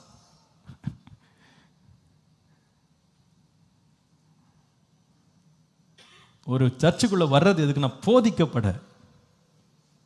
நான் சொல்கிறேங்க, இந்த போதனை அதனுடைய ரிசல்ட் இருக்குது பாருங்கள், இப்போ தெரியாது. ஒரு நல்ல சம்பவம் பைபிளில் இருக்குது, வாசிங்க. எல்லோரும் சேர்ந்து வாசித்துடலாம் இந்த சம்பவத்தை. ரொம்ப நேரம் நானே பேசிகிட்டு இருக்கேன், நீங்களும் கொஞ்சம் சத்தமாக வாசிங்க பார்ப்போம். நீதிமொழிகள் 5ஆம் அதிகாரம் 7 to 14 வசனம். எல்லோரும் சேர்ந்து வாசிக்கலாமா? நீதிமொழிகள் 5, 7 to 14 வசனங்கள். எடுத்துட்டிங்களா? அல்ட்டா ஸ்க்ரீனை பார்த்தாது வாசித்துருங்க. எல்லோரும் சேர்ந்து சத்தமாக வாசிக்கலாமே? எல்லோரும் சேர்ந்து வாசிப்போம். வாசிங்க. ஆதலால் பிள்ளைகளே, இப்பொழுது எனக்கு செவி கொடுங்கள், என் வாயின் வசனங்களை விட்டு நீங்காதிருங்கள். உன் வழியை அவளுக்கு தூரப்படுத்து, அவளுடைய வீட்டின் வாசலை கிட்டி சேராதே. சேர்ந்தால் உன் மேன்மையை அந்நியர்களுக்கும் உன் ஆயுசின் காலத்தை கொடூரருக்கும் கொடுத்து விடுவாய். அந்நியர் உன் செல்வத்தினால் திருப்தி அடைவார்கள். உன் பிரயாசத்தின் பலன் புறத்தியாருடைய வீட்டில் சேரும். முடிவிலே உன் மாமிசமும், எப்போ ஆரம்பத்தில் இல்லை, முடிவிலே உன் மாம்சமும் உன் சரீரமும் உருவழியும் போது நீ துக்கித்து, ஐயோ போதகத்தை நான் வெறுத்தேனே, கடிந்து கொள்ளுதலை என் மனம் அலட்சியம் பண்ணினதே, என் போதகரின் சொல்லை நான் கேளாமலும் எனக்கு உபதேசம் பண்ணினவர்களுக்கு என் செவியை சாயாமலும் போனேனே, சபைக்குள்ளும் சங்கத்திற்குள்ளும் கொஞ்சம் குறைய எல்லா தீமைக்கும் உள்ளானேனே என்று முறையிடுவாய். முறையிடலாம், அவ்வளவுதான். ஆனா எதையும் மாற்ற முடியாது. பிப்ளிக்கல் ஸ்ட்ராங் பிப்ளிக்கல் டீச்சிங், வேதத்தை சார்ந்த சத்தான உணவு சபையிலிருந்து போதிக்கிறதுக்கு தான் கர்த்தர் ஒரு போதகனை வைத்திருக்கிறார். அந்த போதகத்திற்கு சபையானது கட்டுப்பட வேண்டும். கட்டுப்படாம போனா முடிவிலே ரிக்ரெட் பண்ணியும் பிரயோஜனம் இல்லை. மனம் நொந்தும் பிரயோஜனம் இல்லை. பிரியமானவர்களே, ஆவிக்குரிய வாழ்க்கையின் வளர்ச்சிக்கு கட்டுப்பாடு அவசியம். முதலாவது சுய கட்டுப்பாடு. இரண்டாவது என்ன கட்டுப்பாடு? ஒரு மெய்ப்பன் இடத்துல தேவன் நம்மை கட்டுப்படுத்தி தொழுவத்தில் கொண்டு வைக்கிறார். அந்த தொழுவத்தில் முதலாவது நடக்கிறது போதனை. இரண்டாவது ஒன்று நடக்குது பாருங்க. 1 கொரிந்தியர் 4:14-16. உங்களை வெட்கப்படுத்தும்படிக்கு நான் இவைகளை எழுதவில்லை, நீங்கள் எனக்கு பிரியமான பிள்ளைகள் என்று உங்களுக்கு புத்தி சொல்லுகிறேன். கிறிஸ்துவுக்குள் 16,000 உபாத்தியாயர்கள் உங்களுக்கு இருந்தாலும் தகப்பன்மார் அநேகர் உங்களுக்கு இல்லையே. கிறிஸ்து இயேசுக்குள் சுவிசேஷத்தினால் நான் உங்களை பெற்றேன். நம்பர் 2, ஒரு சபைக்குள்ள கர்த்தர் கொண்டு வந்து எதுக்கு அடக்கிறாருன்னா, to teach like a shepherd. Number 2, to warn like a father. ஒரு தகப்பனை போல எச்சரிக்கும்படியாக தான் கர்த்தர் சபைக்குள்ளே கொண்டு வர்றார். ஒரு தகப்பன் பிள்ளையை பார்த்து பயப்படவே மாட்டார். அவர் எந்த காரியத்தையும் வெட்டு 1 துண்டு 2ன்னு அடிச்சிடுவார். அவர் சொல்லிடுவார், எல்லாத்தையும் ஓப்பனாக சொல்லிடுவார். கேட்டால் கேளுப்பா, கேட்காட்டி போப்பான்னு அவர் சொல்லிடுவார் இல்லையா. அவர் கண்டிப்பாக பேசிடுவார். அந்த மாதிரி பேசுவார். அந்த மாதிரி புத்தி சொல்லும் போதும் அதே நேரத்தில் பிள்ளைகளுக்கு தகப்பன் சொல்லுகிறது போல சொல்றது வெட்கப்படுத்துறதுக்கல்ல, புத்தி சொல்ல. ஒரு சபைக்குள்ள வரும்போது, ஆண்டவரே நீங்க கொடுக்குற புத்திமதிகளை கேட்கறதுக்கு எனக்கு கிருபை தாங்கப்பா. உங்களுடைய வேத வாக்கியங்கள்ல இருந்து நீங்க எவ்வளவோ ஆலோசனைகள் நீங்க தர்றீங்க, அந்த ஆலோசனைகளை கேட்க எனக்கு கிருபை தாங்க. அப்போ நாம வளர முடியும். நமக்கு பாருங்க, நம்ம ஸ்பிரிச்சுவல் லைஃப்ல கர்த்தர் நமக்கு வேதத்திலிருந்து போதித்த எத்தனையோ போதனைகள், கொடுத்த புத்திமதிகள்லாம் நம்ம எல்லாத்தையும் கேட்டிருந்தா நம்ம இன்னத்துக்கு எங்கே போயிருக்கலான்னு நானே யோசிப்பேன். நம்ம எல்லாத்தையுமே 100% நம்ம கீழ்ப்படிஞ்சிருந்தா இன்னும் எவ்வளோ ஸ்ட்ராங்காக இருக்கலாம் அப்படின்னு நினைப்பேன். அதுக்கு தான் கர்த்தர் கொண்டு வர்றார். அதற்கு நம்ம அடங்கி இருந்து அந்த வேத வாக்கியங்களில் கொடுக்கப்படுகிற ஆலோசனைகளை நாம் கேட்ட ஆலோசகர் கர்த்தர் தான் இல்லையா. தகப்பனை போல ஆலோசனை. இன்னொன்று நடக்குது பாருங்க. 1 தெசலோனிக்கர் 2:4-9. சுவிசேஷத்தை எங்களிடத்தில் ஒப்புவிக்கத்தக்கதாய் தேவன் எங்களை உத்தமர் என்று எண்ணினபடியே நாங்கள் மனுஷருக்கு அல்ல, எங்கள் இருதயங்களை சோதி தருகிற தேவனுக்கு பிரியமுண்டாக பேசுகிறோம். உங்களுக்கு தெரிந்திருக்கிறபடி நாங்கள் ஒரு காலம் இச்சகமான வசனங்களை சொல்லவும் இல்லை, பொருளாசை உள்ளவர்களாய் மாயம் பண்ணவும் இல்லை. தேவனே சாட்சி, நாங்கள் கிறிஸ்துவின் அப்போஸ்தலர்களாக உங்களுக்கு பாரமாய் இருக்கக்கூடியவர்கள் ஆனாலும் உங்களிடத்திலாவது மற்றவர்களிடத்திலாவது மனுஷரால் வரும் மகிமையை நாங்கள் தேடவில்லை, உங்களிடத்தில் பட்சமாய் நடந்து கொண்டோம். இதில் தான் முக்கியமான அண்டர்லைன் பண்ணக்கூடிய வார்த்தை. பால் கொடுக்கிற தாயானவள் தன் பிள்ளையை காப்பாற்றுகிறது போல நான் உங்கள் மேல் வாஞ்சையாயிருந்து தேவனுடைய சுவிசேஷத்தை உங்களுக்கு கொடுத்ததும் அல்லாமல் நீங்கள் எங்களுக்கு பிரியமானவர்களானபடியால் எங்கள் ஜீவனையும் உங்களுக்கு கொடுக்க. என்ன அழகாக இருக்கு பாருங்க. Number 3, labouring like a mother. ஒரு தாய் எப்படி கஷ்டப்படுவாளோ அதை போல ஆண்டவர் சபைக்குள்ள கொண்டு தேவன் சிலரை நமக்காக பிரயாசப்பட வைக்கிறார், சுவிசேஷத்திற்காக பிரயாசப்பட வைக்கிறார். லேபரிங். ஒரு தாய் பாருங்க, பிள்ளைக்கு கொடுக்குற எதுக்காகவும் சம்பளம் கேட்கறது இல்லை. என் பிள்ளைக்கு இத்தனை மீல்ஸ் கொடுத்தேன், ஒரு மீலுக்கு 10 ரூபாய் அப்படின்னு கேட்குதா? இல்லை. ஒரு ஆதாயத்துக்காகலாம் தாய் ஒரு பிள்ளைக்காக வேலை செய்யாது. தன்னுடைய சொந்த ரத்தத்தை பாலாக அந்த பிள்ளைக்கு ஊட்டி வளர்க்கிறாள் இல்லையா. எவ்வளவோ வேதனைகளை, பலவீனங்களை, எவ்வளவோ கஷ்டங்களை பிள்ளைக்காக சுமக்கிறாள். கஷ்டப்படுங்க இரவு பகலா. இன்னைக்கு எத்தனை பிள்ளைங்களுக்கு தாய்மார் படுற கஷ்டம்லாம் புரியுதுன்னு கூட தெரியல. பொதுவாக நான் பார்க்குற வரைக்கும் பிள்ளைங்க தாங்க தாயா மாறுற வரைக்கும் அவங்க அம்மா படுற கஷ்டம் அவங்களுக்கு புரியாது. என்ன சாம்பாரை வச்ச, என்ன முட்டை, அவங்க அங்கே இங்கே இந்த மாதிரிலாம் முட்டை சைஸாக போடுறாங்க, எப்படி எப்படிலாம் வகை வகையாக செய்கிறாங்க. இதே சாம்பாரா, இதே முருங்கைக்காவா, இதே பீட்ரூட்டா, ருசியே இல்லை, அது இல்லை இது இல்லைன்னு எதை வச்சாலும் குறை சொல்கிற ஆள் ஒரு நாள் கல்யாணம் ஆகும்.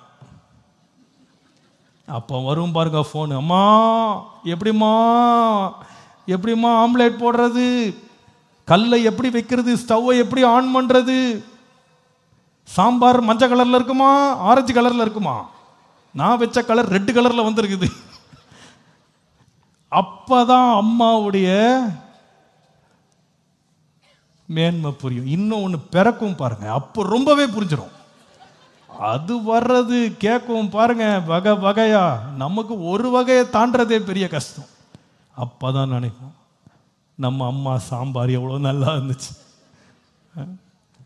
பையனுங்க மட்டும் என்ன நினைக்கிறீங்க? வீட்டில் அம்மா செஞ்சு போட்டது எதுவுமே பிடிக்காது. என்ன, அங்கே ஃப்ரைட் ரைஸ் வாங்கி சாப்பிட்டுக்கிறேன், நான் ஹோட்டலில் வாங்கி சாப்பிட்டுக்கிறேன், நான் இந்த மெக்டி இருக்குது அதில் சாப்பிட்டுக்கிறேன், கேஎஃப்சி வந்துருக்குது அதில் சாப்பிட்டுக்கிறேன், பீட்சா சாப்பிட்றேன். ஊன்னு அம்மாவை இல்லாத தாளிப்பு தாளிக்கிறது. உங்களுக்கு ஒன்றுமே செய்ய தெரில மம்மி, நீங்கள் டிசைனாக செய்ய மாட்டேங்கிறீங்க, நீங்கள் வெரைட்டியாக செய்ய மாட்டேங்கிறீங்க, நீங்கள் இதை கற்றுக்கிடுங்க அதை கற்றுக்கிட்டு வீடியோ ஷேர் பண்ணுவான். கல்யாணம் ஆகும் பாருங்கள், வர்ற பொண்டாட்டி வரும், அதுக்கு தண்ணி கூட சூடு பண்ண தெரியாது. அந்த அம்மா சாம்பார்னு ஊற்றுவாங்க, விசுவாசத்தோட சாப்பிடணும் சாம்பார். அது டீயா காப்பியா நம்மளா பேர் வச்சுக்கணும், கேப்பச்சீனோ அப்படின்னு ஏதாவது ஒரு பேர் நம்மளே வச்சுக்கணும், டிசைனாக வச்சுக்கணும். வச்சுக்கிட்டு அந்த காணா ஒரு கல்யாண அற்புதத்தை நினைவு கூர்ந்துக்கணும். தண்ணீரை திராட்சரசமாய் ஆண்டவர் மாற்றினது போல. அப்பதான் இந்த பையனுக்கு கண்ணு தெரியும். அடாடா, நம்ம அம்மா செஞ்ச குழம்ப என்னென்ன குறை சொன்னோம், இது குழம்பா குழப்பமா இல்லையா? இந்த தாய் எவ்வளவு பிரயாசப்படுறாங்க, எவ்வளவு பிரயாசப்படுறா. நான் ஊழியத்தில் கூட நினைப்பேன், ஒரு ஊழியக்காரனுடைய பிரயாசத்தை சிலர் புரிஞ்சுக்க மாட்டாங்க. எப்போ புரியும் தெரியுமா? தாங்களா ஒரு ஊழியம் ஆரம்பிச்சாங்கன்னா புரிஞ்சிடும். நம்ம சர்ச்சில் நிறைய ஃபெலோஷிப் இருக்கு, நிறைய லீடர்ஸ் இருக்காங்க, நூற்றுக்கணக்கான லீடர்ஸ் இருக்காங்க. இவங்க கையில் ஒவ்வொருத்தட்டி ஒரு 10 குடும்பம், மேக்சிமம் ஒரு 20-22 குடும்பம் கொடுத்து வச்சுருக்கேன். அவங்கள விசாரிக்கணும், பராமரிக்கணும், அவங்கள கொஞ்சம் கவனிக்கணும், ஊழியம் செய்யணும். சில பேர் கையெடுத்து கும்பிடுவாங்க, பாஸ்டர் முடியலை பாஸ்டர். எவ்வளோ பேர் இருக்காங்க? 15 பேர் தான் இருக்காங்க பாஸ்டர். என்னப்பா பிரச்சனை? பாஸ்டர் தூக்கமே வரமாட்டேங்குது பாஸ்டர், என்னை இத்தனை மணிக்கு ஃபோன் பண்ணுறாங்க, தொல்லை பண்ணுறாங்க, நான் வீட்டில் போய் 4 மணி நேரம் பேசுகிறேன் பாஸ்டர். 15 பேர் நடத்துறதுக்குள்ள அவங்களுக்கு என்ன ஆகிடுது? தலை சுற்றி போகுது. அப்போ நினச்சிக்குவேன், இப்போ புரியுதாப்பா ஊழியனா என்னன்னு புரியுதா? இந்த பிரயாசம் யார் படுறான்னா, ஒரு சபையின் போதகன் தன் சபைக்காக பிரயாசப்படுறான். இன்னைக்கு நிறைய பேர் யூடியூப்ல யாரோ போட்டதை கேட்டு கரெக்ட், நம்ம பாஸ்டர் சரியில்லை, வந்து பார். யூடியூப்ல வீடியோ போடுறதுக்கு எவ்வளோ நேரம் ஆகும்? கையில் ஒரு மொபைலை வச்சுக்கிட்டு வாய்க்கு வந்ததை பேச வேண்டியது தானே? செஞ்சு பார்த்தா தான் தெரியும், செஞ்சு பாருங்க. நிறைய பேர் கமெண்ட் பண்ணுறவங்க நிறைய பேர் கிளம்பிட்டாங்கங்க. எத்தனை பேரை கர்த்தருக்குள்ளே நடத்தினாங்கன்னு கேட்டு பாருங்க. ஒரு ஆத்தும ஆதாயம் பண்ணியிருக்க மாட்டாங்க. பேச்சு மட்டும் வாய் கிளிய, எல்லாத்தையும் குறை சொல்லி, எல்லாரையும் குறை சொல்லி, அது சரியில்லை இது சரி. எப்போ நீ சரியா செஞ்சு காட்டுப்பா, நீ காட்டு.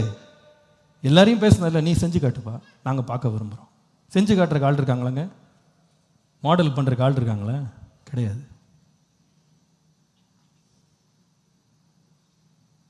சபைக்குள்ள கர்த்தர் இது கொண்டு வர்றார்.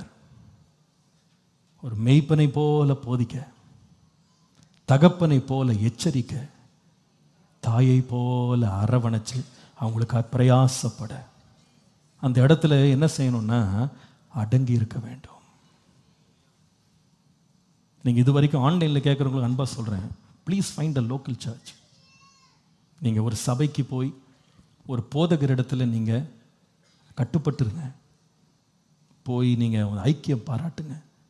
உங்களை விசாரிக்கிறவர்கள், உங்களுக்காக ஆத்துமாக்களுக்காய் உத்தரவாதம் கொள்ளுகிறவர்களை கண்டுபிடிங்க. அப்போ நீங்கள் வளருவீங்க. ஹல்லேலூயா. ஒருவேளை இன்றைக்கி நிறைய இடங்கள் அப்படி தேடி திரும்பி வந்திருக்கலாம்.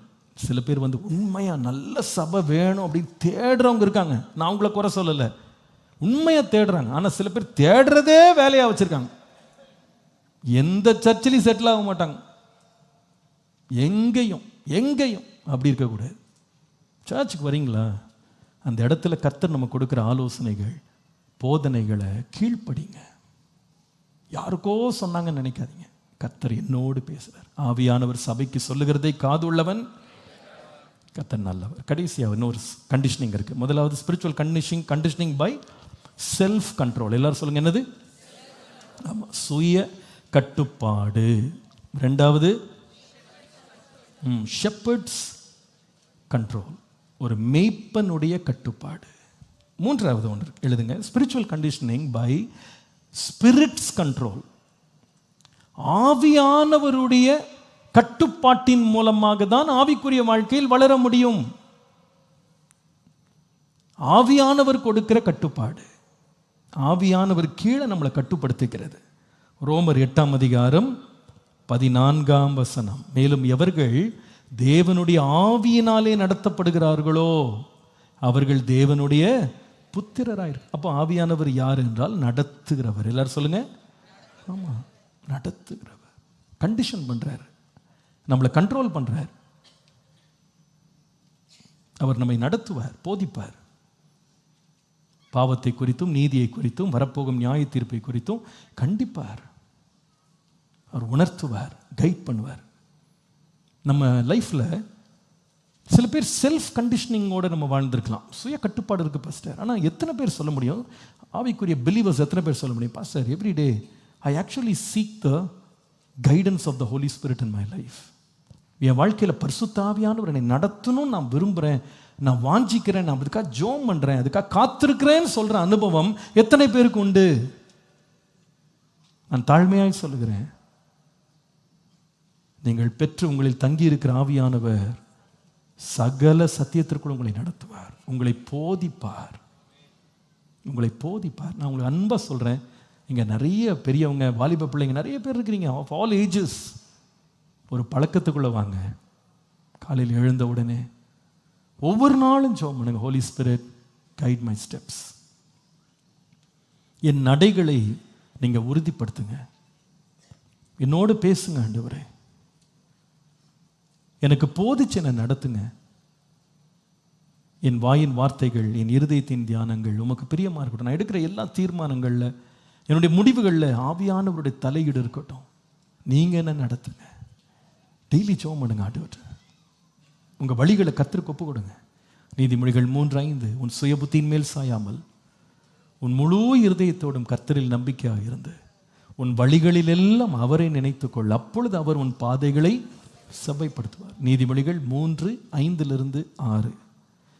7ஆம் வசனம் சொல்லுது, உன்னை ஞானி என்று எண்ணாதே, கர்த்தருக்கு பயந்து தீமையை விட்டு விலகு என்று வாசிக்கிறோம். இந்த மாதிரி நம்ம வழிகளை கர்த்தருக்கு ஒப்பு கொடுக்கணும். டெய்லி கேளுங்க, ஆண்டவரே ஹோலி ஸ்பிரிட் என்னை கைட் பண்ணுங்க, என்னை கைட் பண்ணுங்க. ஒரு சின்ன உதாரணம் சொல்கிறேன், ஒரு ப்ராக்டிக்கலான உதாரணம் தான். நேற்றைக்கு இரவில் ஒரு வாலிப பிள்ளை ஃபோன் பண்ணியிருந்தா எங்கள் வீட்டுக்கு. அப்போது மனைவி நானும் அவள்கிட்ட பேசிகிட்டு இருக்கோம். அவளுக்கு வந்து ஒரு ஒரு ஒரு வரன் தேடி கொண்டிருக்கிறாங்க. அப்போ அவங்க வந்து பார்த்துட்டாங்க, பேசிட்டாங்க. அப்போது அவளுக்கு சந்தோஷம்தான் ஒரு பக்கம். அப்போது அவள் வந்து நான் கேட்டேன், என்னம்மா ப்ரொசீட் பண்ண போகிறீங்களா அப்படின்னு கேட்டேன். அங்கிள் அவங்களுக்கு ரொம்ப பிடிச்சிருச்சு அங்கிள் என்ன, ஆனால் வந்து எனக்கு யோசிக்கிறேன் அங்கிள். என்ன யோசிக்கிறேன்னு கேட்டேன். உடனே ஒரு வார்த்தை சொன்னது என்னை ரொம்ப தொட்டது. சின்ன பிள்ளை தான் அவன். அவள் சொன்னான், அங்கிள் நான் ஒரு 3 days ஃபாஸ்டிங் இருக்க போகிறேன். I want to wait for the guidance of God. நான் தேவனுடைய வழிநடத்தலுக்காக நான் காத்திருக்க விரும்புகிறேன். I want just spend 3 days in prayer. என்னை ரொம்ப டச் பண்ணிச்சு, அது என்னை ரொம்ப தொட்டுச்சு. என்னை இந்த சின்ன வயசில் இந்த பிள்ளை வந்து I want to wait for God's கைடன்ஸ்னு சொல்கிறாளே, ஏன்னா இது ரொம்ப தொட்டது. அவங்க அம்மா துடிக்கிறாங்க, இப்படி பண்ணுறா பாஸ்டர், அவ இப்படி சொல்கிறா பாஸ்டர், பதில் பேச மாட்டேங்கிறா. ஆனால் அந்த பிள்ளை காமாக சொல்கிறேன், ஐ want to ask the Lord. அதில் நான் அவளுடைய ஸ்பிரிச்சுவல் மெச்சூரிட்டியை நான் பார்த்தேன். கண்ணின் காட்சியின்படி நெஞ்சின் வழியின்படி போகலை, தேவனுடைய ஆலோசனைக்காக நான் காத்திருக்கிறேன். நம்ம ஒவ்வொருத்தருடைய லைஃப்லையும் இந்த மாதிரி ஒரு பர்சனலாக ஒரு எக்ஸ்பீரியன்ஸ் இருக்கணும். எல்லாத்தையும் செய்யலாம், என்ன வேணால் செய்யலாம், நம்முடைய பலன், அனுபவம், அறிவு எல்லாம் செய்யலாம். ஆனால் கர்த்தருக்காக நம்ம காத்திருக்கிறோமா? Do we wait for the Lord, for him to counsel us? Spirit lead me. ஆவியானவரே என்னை நடத்துங்கப்பா. எங்கள் வீட்டில் என் பையனுக்கு ரொம்ப பிடிச்ச ஒரு பாட்டு ஒன்று இங்கிலீஷில் யூடியூப்பில் அடிக்கடி ப்ளே பண்ணுவான் வீட்டில். அதில் அந்த பாட்டுடைய டைட்டில் வந்து ஸ்பிரிட் லீட் மீ அப்படின்னு ஒரு பாட்டு. இங்கிலீஷ் பாட்டு கேட்குற பிள்ளைங்க இப்போ அது போய் கேட்டு பாருங்கள். சச் பியூட்டிஃபுல் வேர்ட்ஸ், அதில் ரொம்ப அருமையாக இருக்கும். அந்த லிரிக்ஸ் வந்து ரொம்ப அழகாக இருக்கும். ஸ்பிரிட் லீட் மீ அப்படின்னு ஒரு பாட்டு. உங்கள் வாழ்க்கையில், நம்ம வாழ்க்கையில் ஆவியானவருடைய நடத்துதலுக்கு நம்ம கட்டுப்படுவோமானால் முடிவு ஜீவன், முடிவு ஜெயம். ஹல்லேலூயா. என் ஸ்பிரிச்சுவல் லைஃப் குரோ ஆகணுமா? bring it under control. ஹல்லேலூயா. எல்லாம் கண்ட்ரோலில் கொண்டு வர எனக்கு கிருபை தாங்க ஆண்டவரே. நீதிமொழி சங்கீதம் 1:4 வாசிக்கும் போது, துன்மார்க்கரோ அப்படி இராமல் காற்று பறக்கடிக்கும் பதரை போல இருக்கிறார்கள்னு பார்க்குறோம். அது எங்கே நிற்குது, எங்கே போகுதுன்னே தெரியாது. No guidance, no leadership. அப்படி வேண்டாம். Holy Spirit guide my life. இன்றைக்கி ஒருவேளை நீங்கள் ஏதோ ஒரு சிக்கலில், ஒரு பிரச்சனையில், ஒரு பெரிய குவெஸ்டினோட ஒரு கான்டம்ப்ளேட் பண்ணிக்கிட்டு கன்ஃபியூஷனோடு நீங்கள் இந்த சர்ச்சுக்குள்ளே வந்திருக்கலாம். Spend time with the Holy Spirit. பரிசுத்த ஆவியானவரே, நான் என்ன செய்யணும் இந்த இடத்துல? என்னை போதிங்கப்பா, எனக்கு வழிகாட்டுங்க, என்னை நேர்வழியாக நடத்துங்கன்னு கேளுங்க. He will guide you. அழகாக நடத்துவார். நேர்த்தியான இடங்களில் எனக்கு பங்கு கிடைத்தது. சிறப்பான சுதந்திரம் எனக்கு உண்டு. ஆவியானவரே நீ நடத்துவார். இன்றைக்கு செய்தியின் தலைப்பு என்ன? ஆவிக்குரிய வீட்டை கட்ட வேண்டும். எப்படி கட்டணும்? கட்டுப்பாடோடு கட்ட வேண்டும். கட்டுப்பாடோடு கட்ட வேண்டும். 3 கட்டுப்பாடுகள். முதலாவது சுய கட்டுப்பாடு. என்ன கட்டுப்பாடு? Self conditioning, self control. 2வது கட்டுப்பாடு ஷெப்பர்ட்ஸ் கண்ட்ரோல். தேவன் உங்களுக்கு தந்த மெய்ப்பனுக்கு கட்டுப்பட்டிருப்பது. 3வது பரிசுத்த ஆவியானவர், ஸ்பிரிட்ஸ் கண்ட்ரோல் நம்ம லைஃப்ல இருக்கணும். இருந்தால் கர்த்தர் நம்மை வேலி அடைக்கப்பட்ட ஒரு தோட்டமாக தேவன் ஏற்ற காலத்தில் கனி தந்து பெருக கர்த்தர் உதவி செய்வார். ஜெபம் பண்ணலாமா? கர்த்தருக்கு காணிக்கை கொடுக்கிற நேரம். வாஞ்சை உள்ளவர்கள், மனப்பூர்வமாய் கொடுக்கிறவர்கள், ஆயத்தமாக வந்தவங்க காணிக்கைகளை செலுத்தலாம். நாம் ஜெபம் பண்ணலாம். இயேசுவே, எங்கள் கரத்தின் கிரியைகளை ஆசீர்வதித்ததுக்காய் நன்றி. நன்றி உள்ள உணர்வோடு எங்களுடைய தசவபாகங்கள், காணிக்கைகள், எங்கள் நன்றி பலிகளை உமக்கு நாங்கள் ஏறெடுக்கிறோம். ஏற்றுக்கொள்ளுங்க, அங்கீகரிங்க, பரிசுத்தப்படுத்துங்க. இதன் மூலமாய் கர்த்தருடைய நாமம் மகிமைப்பட, உம்முடைய ராஜ்யம் கட்டப்பட கிருபை தாங்க. தொடர்ந்து உமக்காக ஓட எங்களுக்கு கிருபை தாங்க. இயேசுவின் நாமத்தில் பிதாவே, ஆமேன், ஆமேன். ஒரு பாடலை பாடுவோம். அப்பொழுது கர்த்தருக்கென்று காணிக்கைகளை நாம் செலுத்துவோம். ஆவியான எங்கள் அன்பு தெய்வமே, அடியோரை ஆட்கொண்டு நடத்துமே.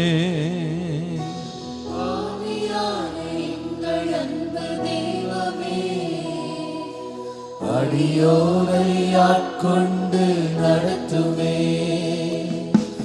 ஆட்கொண்டு எங்களை அனலாக்கும், ஆட்கொண்டு எங்களை அனலாக்கும். அன்பினால் இன்று அலங்கரியும், அன்பினால் இன்று அலங்கரியும். ஆட்கொண்டு ஆட்கொண்டு எங்களை அனலாக்கும். ஆட்கொண்டு எங்களை அனலாக்கும். அன்பினால் இன்று அலங்கரியும், அன்பினால் இன்று அலங்கரியும். ஜெபிக்க வைக்கும் எங்கள் ஜெப வீரனே, துதிக்க தூண்டும் துணையாளரே. ஜெபிக்க வைக்கும் எங்கள் ஜெப வீரரே, துதிக்க தூண்டும் துணையாளரே. சாத்தானின் சகல தந்திரங்களை தகர்த்தெறிய வாருமையா. சாத்தானின் சகல தந்திரங்களை தகர்த்தெறிய வாருமையா. ஆட்கொண்டு எங்களை அனலாக்கும். ஆட்கொண்டு எங்களை அனலாக்கும். அன்பினால் இன்று அலங்கரியும், அன்பினால் இன்று அலங்கரியும். ஆவியானவரே, ஆவியான எங்கள் அன்பு தெய்வமே, அடியோரை அவரை ஆட்கொண்டு நடத்துமே. தூய ஆவியான எங்கள் அன்பு தெய்வமே. எல்லாரும் எழுந்து நின்று பாடுவோமா? ஆட்கொள்ளும் எங்களை, ஆட்கொண்டு எங்களை, ஆட்கொண்டு எங்களை அழகாக்கும் அன்பினால் இன்று அலங்கரியும், அன்பினால் இன்று அலங்கரியும். Hallelujah. The Holy Spirit has been speaking to us continually. ஆண்டவர் பேசுறார். ABC of spiritual growth, spiritual building. ஒரு ஆவிக்குரிய மாளிகையாய் நாம் கட்டி எழுப்பப்படுவதற்கு ABC மறந்துடாதீங்க. பில்டிங் ஆர் ஸ்பிரிச்சுவல் ஆட்டிடியூட், ஆவிக்குரிய சிந்தை உள்ளவர்களாக இருப்பது. B, building a spiritual behaviour, ஆவிக்குரிய நடக்கை உள்ளவர்களாய் கட்டி எழுப்பப்படணும். மூன்றாவது ஸ்பிரிச்சுவல் கண்டிஷனிங் அண்ட் கண்ட்ரோல், ஆவிக்குரிய கட்டுப்பாடை வலுவாக எழுப்ப ஞானம் வேண்டும். ஞானத்தினால் வீடு கட்டப்படும். ஒருவேளை இன்றைக்கு இந்த செய்தியை கேட்டுக்கிட்டு இருக்கும்போது நீங்கள் சொல்லலாம், பாஸ்டர் என் மனதுக்கு ஒரு காவல் நான் வைக்கணும், என் வாய்க்கு ஒரு காவல் நான் வைக்க வேண்டியிருக்கு, என் கண்களுக்கு ஒரு காவல் நான் வைக்க வேண்டியிருக்கு. கண்ட்ரோல் இல்லாமல் போயிடுறேன் pastor. I don't have any more control over my life. நான் சிலது கொஞ்சம் ரொம்ப அவசரப்பட்டு பேசிடுறேன், நான் அவசரப்பட்டு நான் செயல்பட்டுறேன். எனக்கு ஒரு கண்ட்ரோல் ஆண்டவர் தரணும், செல்ஃப் கண்ட்ரோல், சுய கட்டுப்பாட்டை. என் சரீரத்தை ஒடுக்கி கீழ்ப்படுத்துறேன். எல்லா சிந்தனையையும் மேட்டிமையான எண்ணங்களை கிறிஸ்துவுக்கு நான் கீழ்ப்படுத்துகிறேன். அப்படி ஒரு கண்ட்ரோல் லைஃப் எனக்கு ஆண்டவர் தர வேண்டும். ரெண்டாவது, ஒரு மெய்ப்பனுக்குள்ள கண்ட்ரோல். சபைக்கு வர்றீங்க, எந்த ஒரு காரியத்திலையும் ஈடுபடாம, மெய்ப்பனோட கனெக்ஷனே இல்லாம சும்மா வந்து போகிற ஒரு விசிட்டர் மாதிரி இருந்த காலங்கள்லேருந்து கொஞ்சம் டிரான்சன் பண்ணுங்க. முன்னால போங்க. சபையோடு நான் பயணிக்க வேண்டும். கர்த்தர் எனக்கு தந்த மெய்ப்பனை அடையாளப்படுத்தணும். நான் சபையோடு நான் தொடர்ந்து பயணிக்கணும். சில பேர் மாசத்துக்கு ஒரு நாள் சர்ச்சுக்கு போனால் போதும். அப்படி பண்ணாதீங்க. ஒரு வருஷத்துல ஞாயிற்றுக்கிழமை மட்டும் நீங்க சர்ச்சுக்கு வந்தா கூட 52 முறை தான் வர முடியும். 365 நாள்ல 52 நாள் தான் வர முடியும். That is almost 1 in 7. 7இல் ஒரு பங்கு தான் ஒரு வருஷத்துல நம்ம ஆலயத்துக்கு வர்றோம், கர்த்தருடைய வார்த்தையை கேட்கிறோம். அதையும் தவிர்க்காதீங்க. ஏன் சர்ச்சுக்கு போறேன்? மெய்ப்பனுடைய சத்தத்தை நான் கேட்கணும், ஆவியானவர் என்னோடு பேசுறதை நான் கேட்கணும். கேட்கறது மாத்திரம் இல்லை, அதன்படி செய்யணும், அது கீழ்ப்படியணும். கர்த்தர் பேசுற உபதேசங்களுக்கு நம்ம ஒப்பு கொடுக்கணும். அப்போ நம்ம வளருவோம். ஹல்லேலூயா. ஒரு டீச்சர் வந்து எது கண்டிக்கிறாங்க, எதுக்கு வந்து அவ்வளோ கடுமையாக ஒரு ஸ்டூடெண்ட்டை வந்து நடத்துகிறாங்க, ஏன் அப்படி கட்டுப்பாட்டுக்குள்ளே கொண்டு வர்றாங்க? எதுக்காக? அந்த பிள்ளை வளரணும், அந்த பிள்ளை படிக்கணும், தேரணும், நல்ல மதிப்பெண்கள் எடுத்து பாஸ் பண்ணணும். ஆண்டவரே அப்படி எனக்கு அது கிருபையை தாங்க, அந்த கட்டுப்பாட்டுக்குள்ளே வர கிருபை தாங்க. எல்லாத்துக்கும் மேலே நம்ம ரொம்ப ஜெபிக்க வேண்டியது, எவ்ரி டே ஹோலி ஸ்பிரிட் என்னை கண்ட்ரோல் பண்ணணும். ஸ்பிரிட் லீட் மீ, என்னை கைட் பண்ணுங்கப்பா. எனக்குள்ள வாசம் பண்ணுகிற ஆவியானவர் என்னை நடத்துங்கப்பா, என்னோட பேசுங்க. எத்தனை பேர் வாஞ்சிக்கிறீங்க? 2 கரங்களை உயர்த்தி ஜெபம் பண்ணுவோம். ஹோலி ஸ்பிரிட் சொல்லுங்க. ஹோலி ஸ்பிரிட், பரிசுத்த ஆவியானவரே என்னை நடத்துங்கப்பான்னு கேளுங்க. என் சுய புத்தியின்படி நான் நடந்துடக்கூடாது, மாம்சத்தின்படி நடக்கக்கூடாது, உலக பிரகாரமா நான் நடக்கக்கூடாது. ஆவியினால் நடத்தப்படுகிறவர்கள், ஆவியானவரால் நடத்தப்படுகிறவர்கள் தேவனுடைய பிள்ளைகளாக இருக்கிறாங்க. நிறைய இடங்கள்ல குடும்பம் நடத்துது, நிறைய பேரை வந்து மாம்சம் நடத்துது, நிறைய பேரை எண்ணங்கள் நடத்துது, அனுபவங்கள் நடத்துது, அறிவு நடத்துது. ஆவியானவர் நடத்த இடம் கொடுங்க. அப்பொழுது உங்க வாழ்க்கையில் ஒரு பெரிய மாற்றத்தை நீங்க பார்ப்பீங்க, பெரிய மறுமலர்ச்சியை பார்ப்பீங்க, பெரிய வளர்ச்சியை பார்ப்பீங்க. நீங்க ஸ்பிரிச்சுவலா வளருவீங்க, உங்க தேக்க நிலைகள் மாறும், இன்னும் நீங்க பலப்படுவீங்க. பரிசுத்தத்தின் மேல் பரிசுத்தம், பலத்தின் மேல் பலன், கிருபையின் மேல் கிருபை. ஆண்டவரே எங்களை வளர பண்ணுங்க, எங்களை வளர பண்ணுங்கப்பா. ஆவியானவரே எங்களை நடத்துங்க, எங்களை நடத்துங்கப்பா. அந்த நடத்துதலுக்காக காத்திருக்க கிருபை தாங்க, அதற்காக தேட கிருபை தாங்க. ஆண்டவரே அதை கேட்க கிருபை தாங்க. உம்மைக்கு நாங்கள் எங்களை கட்டுப்படுத்துகிறோம் ஆண்டவரே. ஆவியானவருக்கு எங்களை நாங்கள் அர்ப்பணிக்கிறோம், உம்முடைய ஆளுகைக்கு ஒப்பு கொடுக்கிறோம். Oh, we thank you, Jesus. தூய ஆவியே, அன்பினாவி, துணையாளரே, தேற்றும் தெய்வமே, தூய ஆவியே, அன்பினாவியே, துணையாளரே,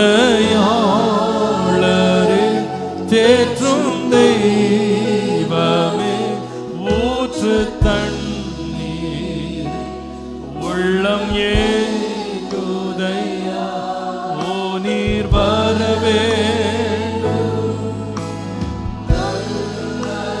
வாஞ்சையோடு கேளுங்க, ஆண்டவரே நீர் வர வேண்டும். ஓ என்னில் வர வேண்டும் வல்லவரே. தூயாவியே, தூயா. ஒவ்வொருவரும் கேளுங்க. Lord, from today I want to be led by the Holy Spirit. ஆவியானவரால் நடத்தப்படுகிறவனாக உமக்கு என்னை அர்ப்பணிக்கிற ஆண்டவரே, என்னை கட்டுப்படுத்துங்க. தூய ஆவியே, என்னை நடத்துங்க இயேசுப்பா. நலமான வழியில நடத்துங்க, நித்திய வழியில நடத்துங்க. ஒரு பந்தலர சந்தலரே, ஊற்று தண்ணீரே, உள்ளம் ஏகுதையா, வரவே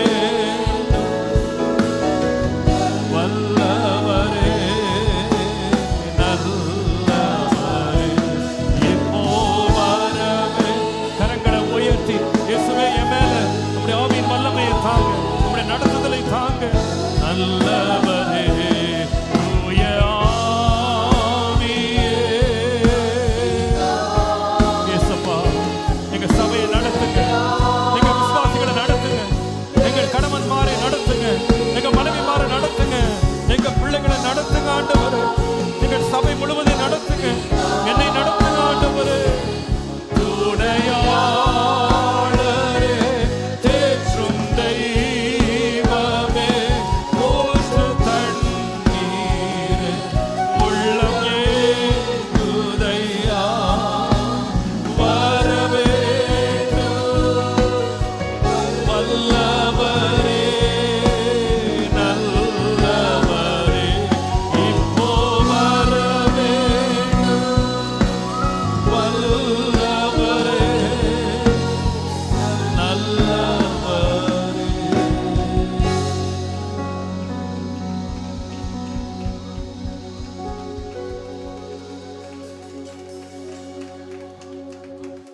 நம்மை குறித்து ஒரு சாட்சி, இஷ்டத்திற்கு விடப்பட்ட பிள்ளை அப்படின்னு நம்மளை பற்றி எழுதப்படக்கூடாது.